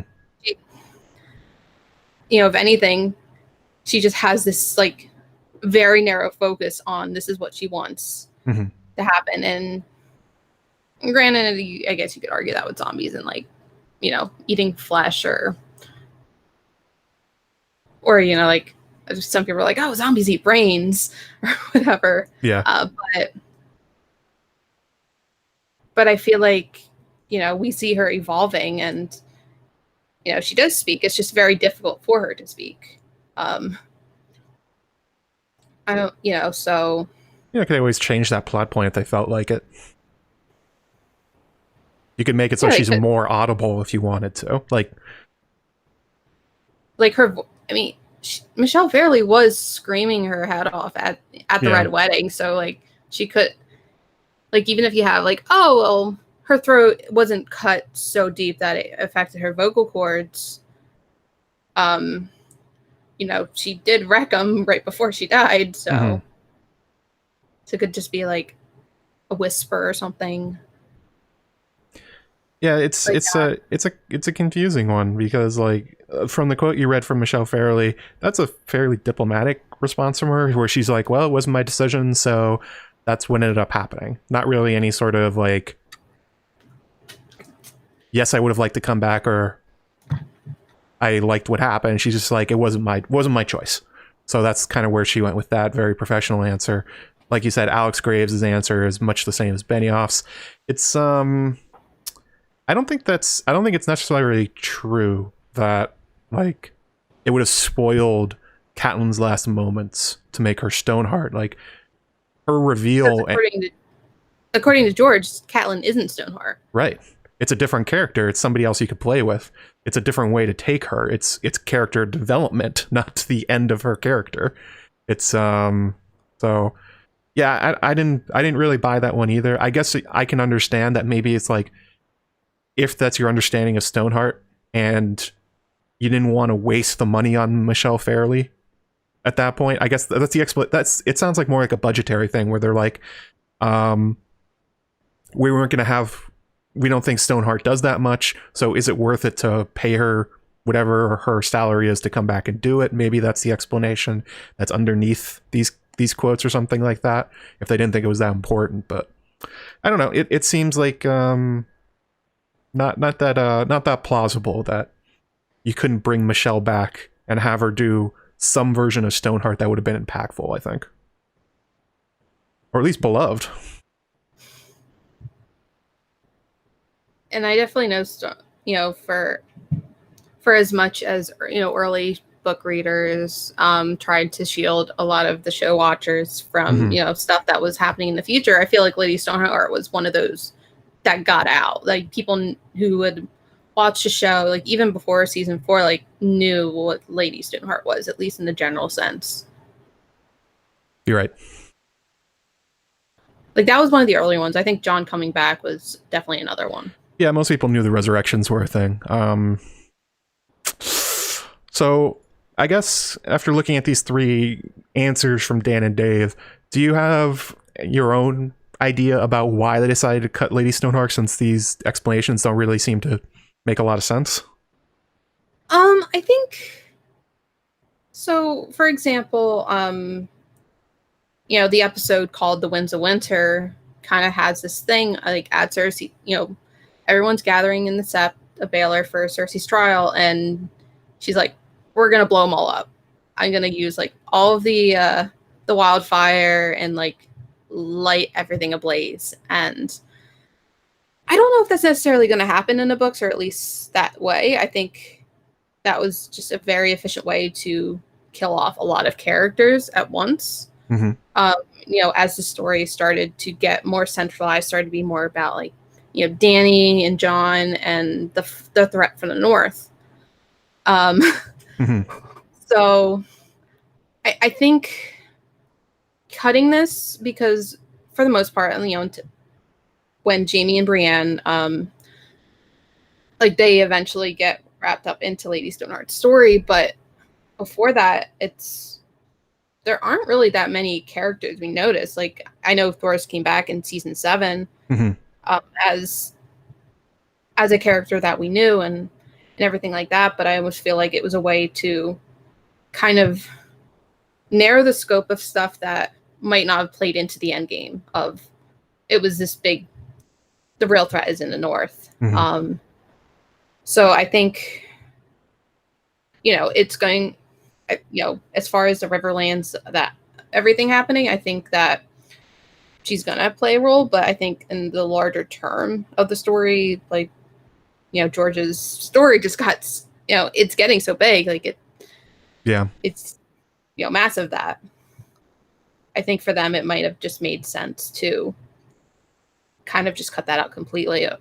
Unfortunately, we did get Jaime and Doran, and we got Brienne staring at a candle for almost all of season 5. The trade-offs are nowhere near anything. Oh yeah, which is a shame, because I do really like Doran in the books.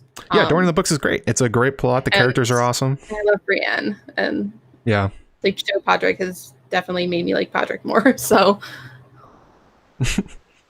In the chat. Yeah. I'm sorry, 1 second. Bernie is apparently very mad at you all that you haven't slammed the like button. So please do. 150 going to put on the silly hat for the rest of the time we got.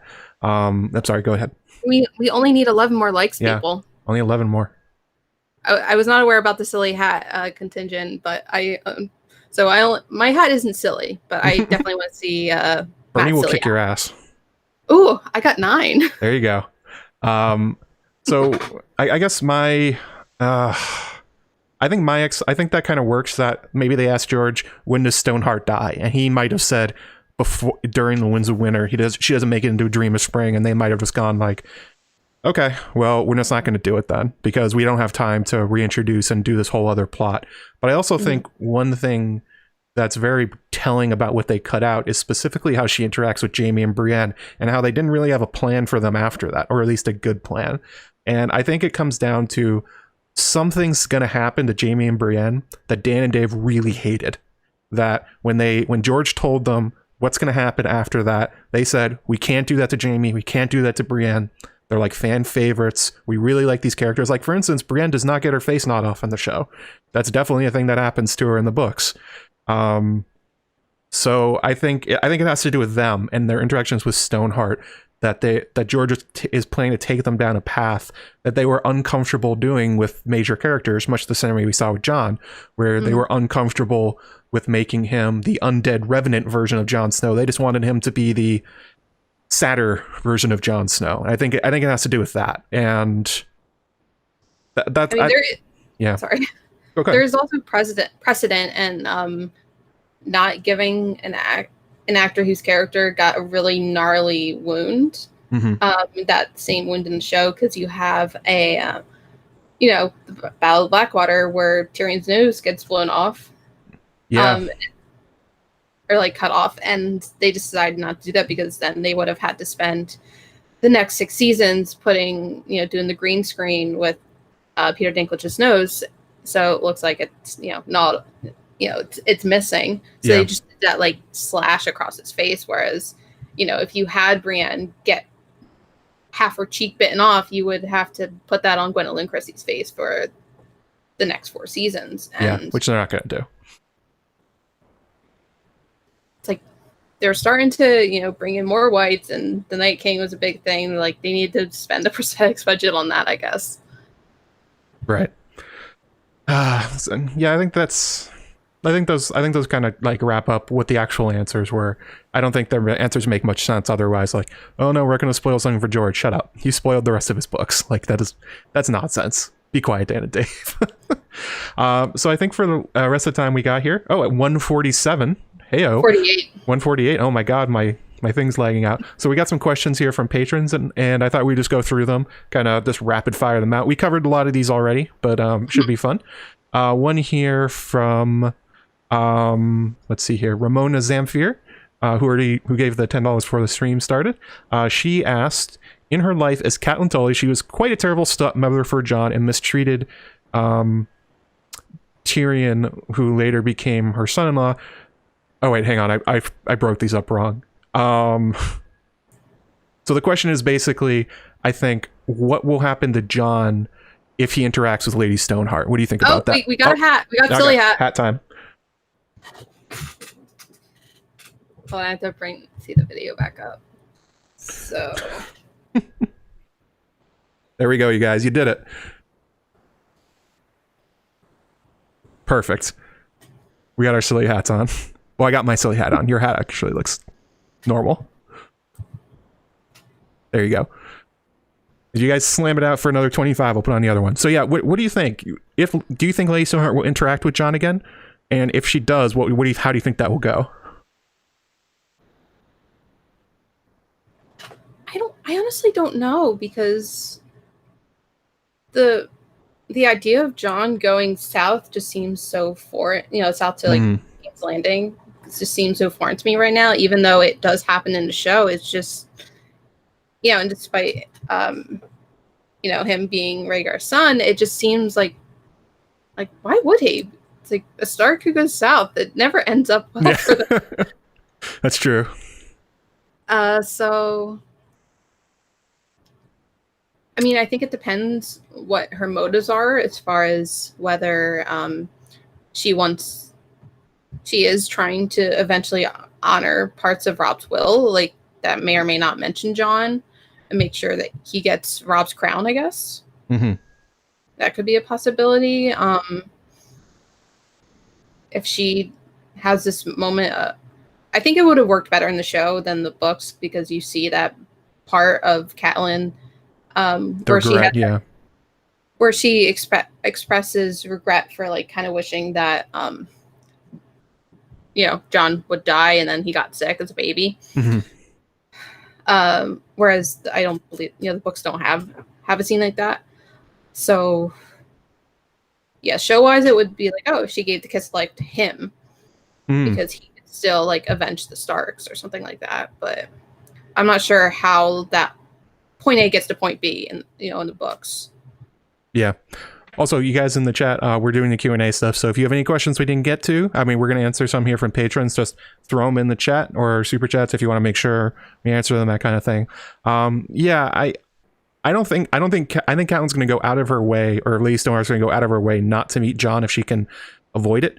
I mean, she does know that Jon is the heir to Winterfell. I don't think she's going to tell anybody that. I think her search for Arya is probably indicating that she wants to put her in Winterfell and essentially just ignore the fact that Robb wrote that will. Maybe like an echo of Cersei tearing up Robert's will about Ned and saying like, I mean, that's what he wanted, but that's not what I care about. I think she would rather see Arya than Jon there. If she meets him again, I don't know. It probably won't be pleasant, but if it happens after Jon's been resurrected, maybe they actually have like some kind of emotional connection they never had before, because now they have something in common. They are both the undead. That would be something. So this is kind of related. Haru28 said, I would like to hear about your take regarding Lady Stoneheart and Jon becoming King of the North. If Jon actually does become King of the North while Lady Stoneheart's still alive, basically, do you think she'll try and kill him? Try to remove him from power if she can find one of her other kids? She really doesn't like Jon.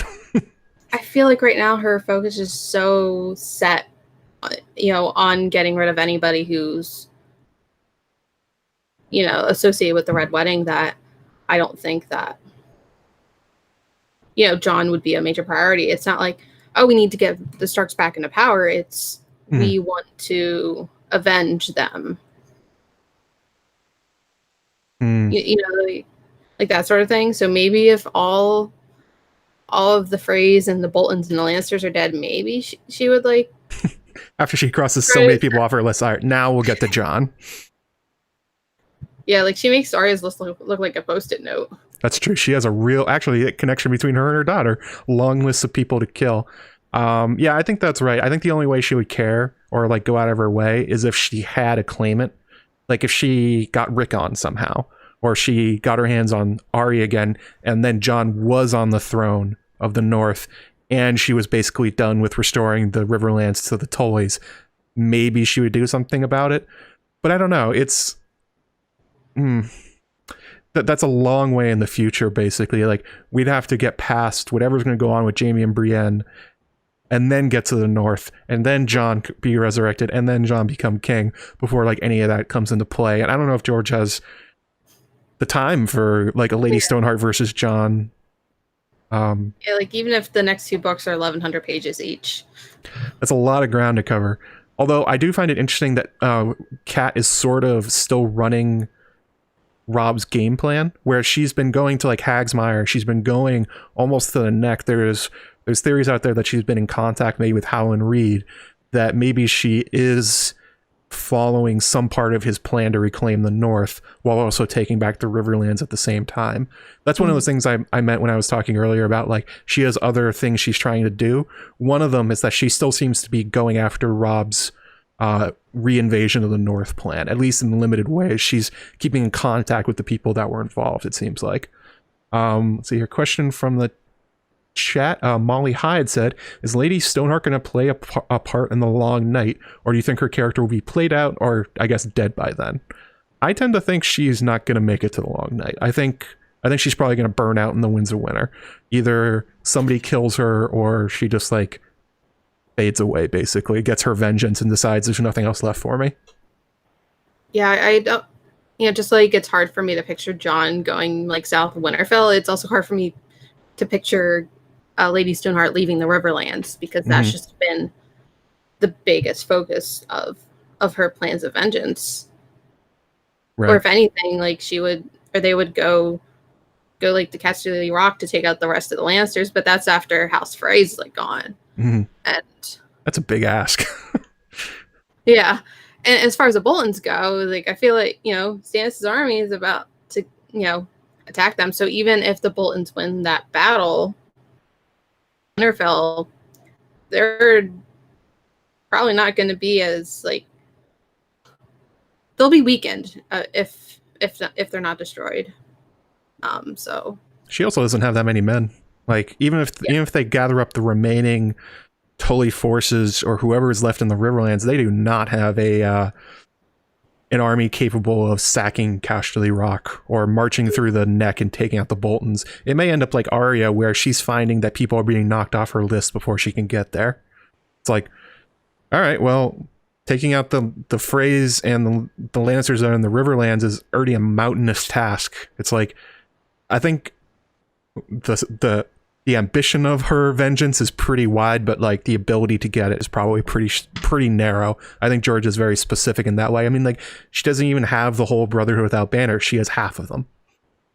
So what's going to happen when she tries to do the same thing? You can assume the public opinion on her will be equally split even before they find out she's an undead Catelyn Stark. Let's see here. Eric Forig, one of my patrons, he said, how do you anticipate the promised Jane Westerling prologue playing out? Who is the POV? I'm almost picturing maybe it's somebody who is either part of or sworn to the Westerlings. So like they're in this position of, switching alliances. Like they got pardoned because, of like the, supposed role in the Red Wedding, I believe. And so it's like this person could have access to like hearing what Jane has to say. And they, if Red Wedding 2.0 happens, they could have plans of like, this is how it's going to go. I'm like less concerned like who it is or who the POV is, but the whole other thing about the prologues is the POV character always dies in the prologue. And like, what if that's Thomas Sevens who ends up killing him, and we find out like he's not a bard, he's actually been undercover this whole time. That could be interesting. Although that is one thing about the Red Wedding 2.0 is a lot of people assume it's going to happen, but it could be equally horrible if they like the plan falls apart as they get closer and closer to it, and like the Brotherhood dies out trying to make this happen and they can't. Tom's the POV character and they find out that he's a spy. Spy for the Lannisters. Spying on everybody. No, or a spy for the yeah, I see. I got you. They find out he's a spy for the Brotherhood. Yeah, that could be it. There's a lot of possibilities with the Jane Westerling prologue. I've heard the idea that this will be Chekhov's wolf pack, that Nymeria is going to lead the wolves and essentially attack them, as Arya has essentially exercised greater control over Nymeria. I don't know. That seems like a very tactical move for them, though. So if it happens, I expect it would be like them just being hungry and not like specifically Arya trying to make it happen. But that is something. George has said he's going to do something with that massive wolf pack that Nymeria leads. Like I think it's like 100 something wolves at this point. It's a massive number. So they could take on a small group of people if they wanted to.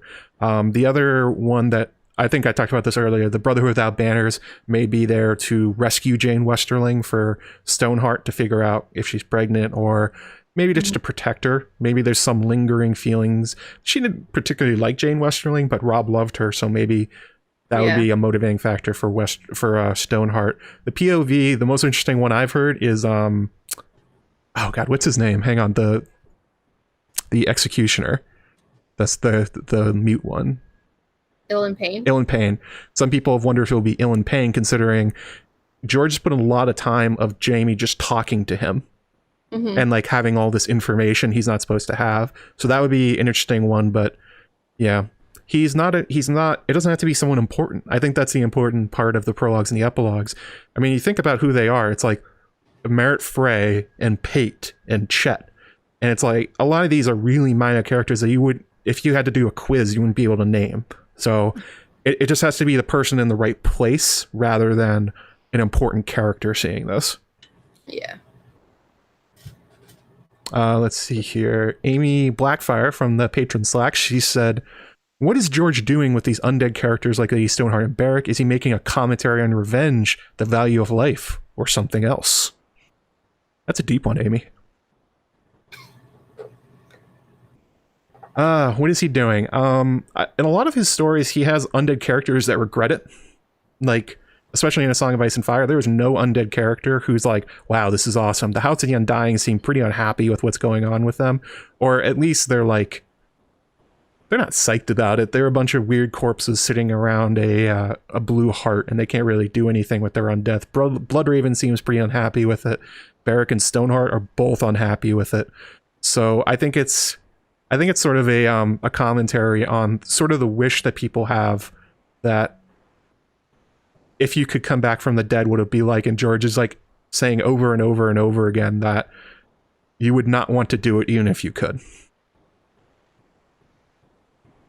Yeah, and you also have this idea that's building up that, and I think, Arya might have to face that, you know, like revenge isn't all it's cracked up to be. Mm-hmm. You know, not necessarily she has a problem with killing people, because she doesn't seem to have that problem. It's just more of, this has been her sole, or one of her main motivations for a very long time, and there's going to be like, what the hell do I do with my life after this? It's like, you know, I'm still a teenager. Everyone I want dead is dead, and this world is not built for me, and I'm not built for this world. Mm-hmm. Yeah, it's she's really something else at this point. If she wants to keep living, it's going to be forging her own path in a way that is totally unused to, that she's not ready for. Nobody's ready for. Like, even Beric, his life totally turned on end. Like, he was a lord of a castle. He was set to be married to a member of House Dane, and that's over. That's just gone. So, even if his way of saying, like, oh, Catelyn Stark is not Lady Stoneheart, it works in different ways. It's like, I think he also really hates, for some reason, the Lord of the Rings version, where undeath means nothing. He really wants it to hurt. I wonder if that has to do with, well, this is probably a bad time to go into that, and I'll just say briefly the fact that George is not a very religious person, and that a lot of the times people that think undeath is great usually have religious ideas about it. And he has had his characters come back and essentially say, like, there's nothing on the other side. It's just like endless blackness. So it could be something along those lines, but you know. See here. Let's grab another question from the chat. Just a few more minutes and then we'll get out of here.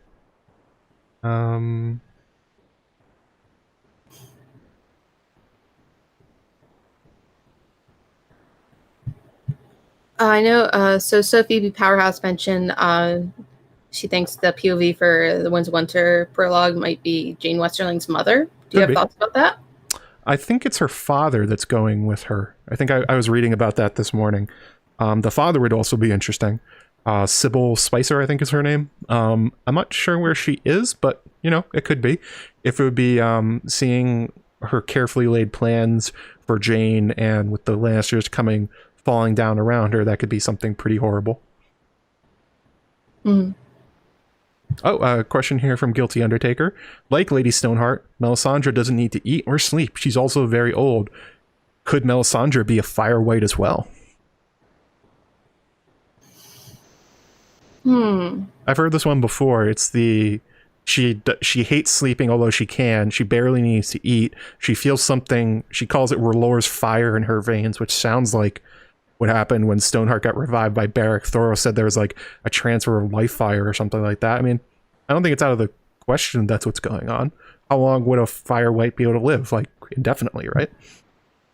And we know that, like, at least in the show, the necklace is a glamour of sorts, and she's this very old, wizened woman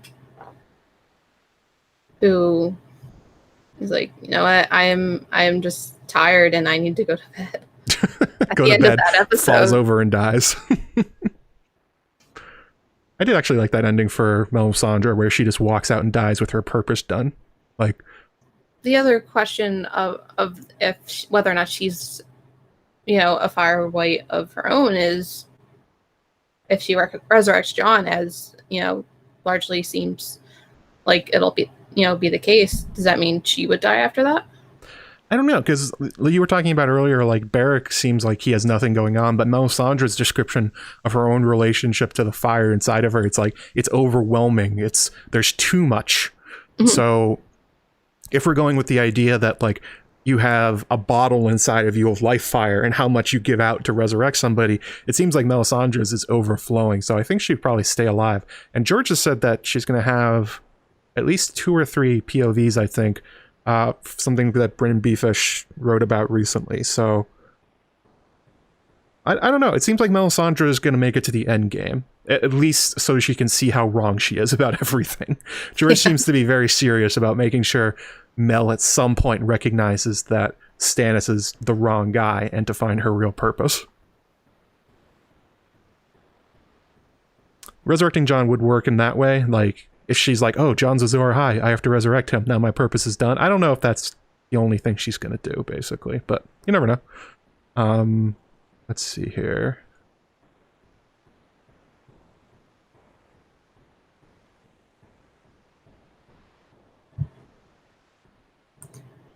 Oh, we already talked about the Red Wedding 2.0. We already did that one. Sorry, Eric. Already answered your question. It's right here from the top, maybe just to finish off with this one, because it's a kind of a broad question. Ramona Zamfir says, how do you think Lady Stoneheart's arc will go full circle? So, how do you think it ends?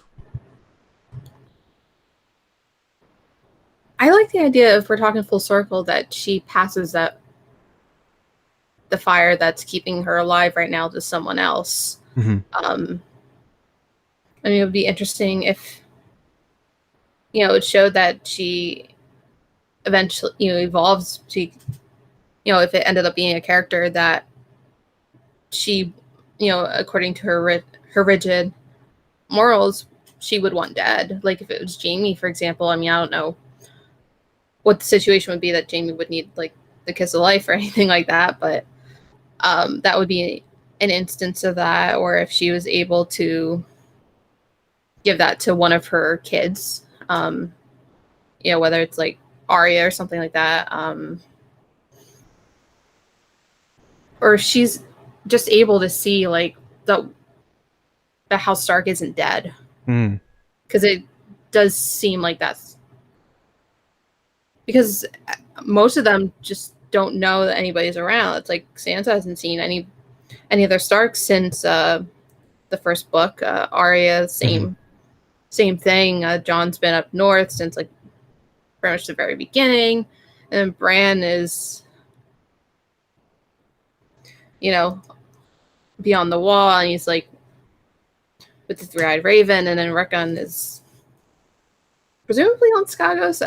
I feel like that's my own headcanon, even if that's not the case, or I believe that's suggested to Davos that's where he's been hanging out. That's at least where Shaggy Dog is.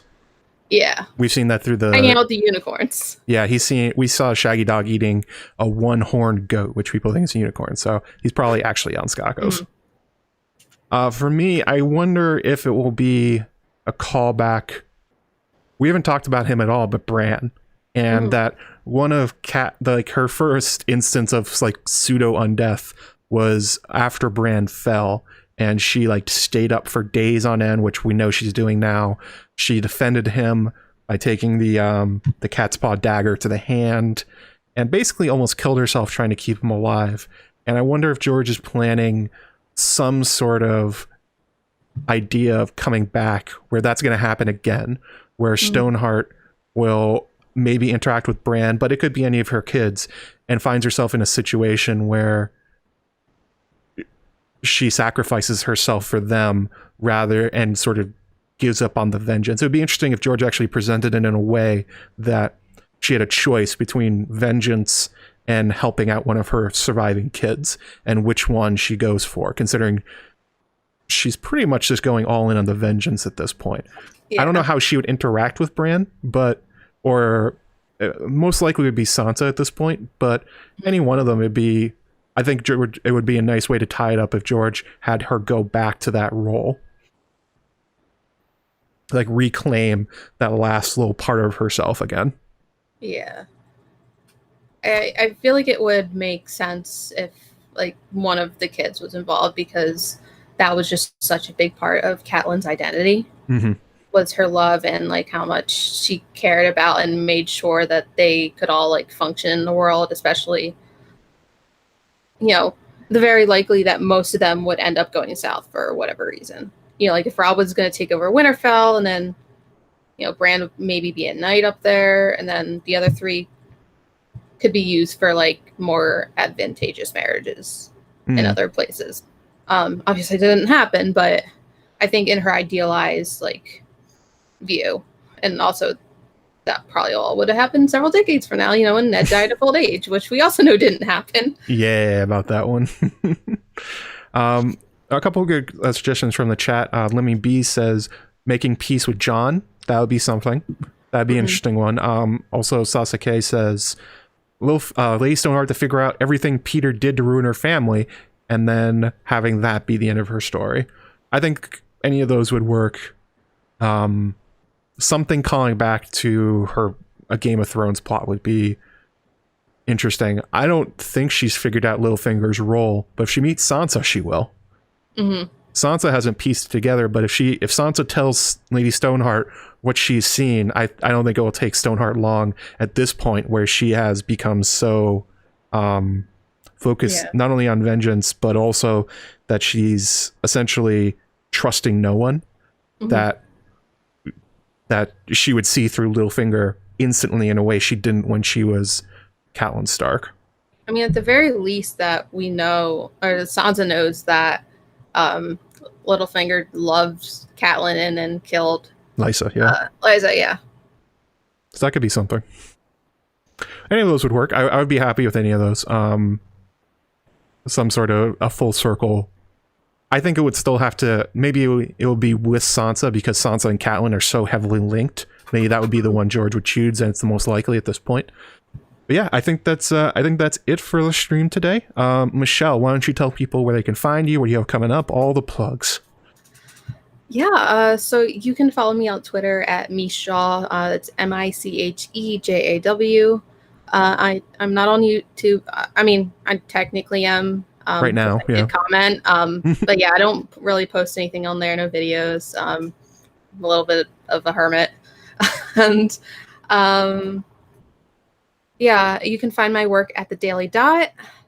I'm not really writing about Game of Thrones too much these days. I'm covering the New York Film Festival, so if you like cinema, check out there. And I just wrapped up a newsletter about The Leftovers, and that is you can find that on at the top of my Twitter account if you want to like go back and read all of those. It has a nice like archive at the very top. And I think that's it. Thank you for having me. This was a lot of fun. It was a lot of fun. It was great having you, Michelle. So what's coming up for me is I'm going to be coming out with the dual videos about what is the 5-year gap, and then also who is the Tattered Prince. Streaming obviously on every Saturday, well, except when I'm working. I get always at 2 p.m. Eastern Standard Time, like today. Also, I stream. I think I said that wrong. Streaming on Saturdays at 2 p.m. And then also on Tuesdays at 7 p.m. I play different video games, mostly been Crusader Kings 3 for the time being, because of course I do. They haven't come out with the Game of Thrones mod yet, but they will at some point. And if you want to support the stream, again, hit the like button if you haven't already. Leave a comment afterwards. Subscribe. Hit the bell buttons. Follow me on Twitter or wherever. And obviously patreon.com/JoeMagician, where you can get access to... obviously, patrons, they ask questions and I answer them on stream. They also get access to exclusive videos, the patron Slack, all that other kind of stuff. Yeah, so that's about it. I'll see you guys next Saturday. I don't think I'm working, so I think I'll be there. And Tuesday if you like watching Crusader Kings 3. So thanks everybody. Have a good weekend.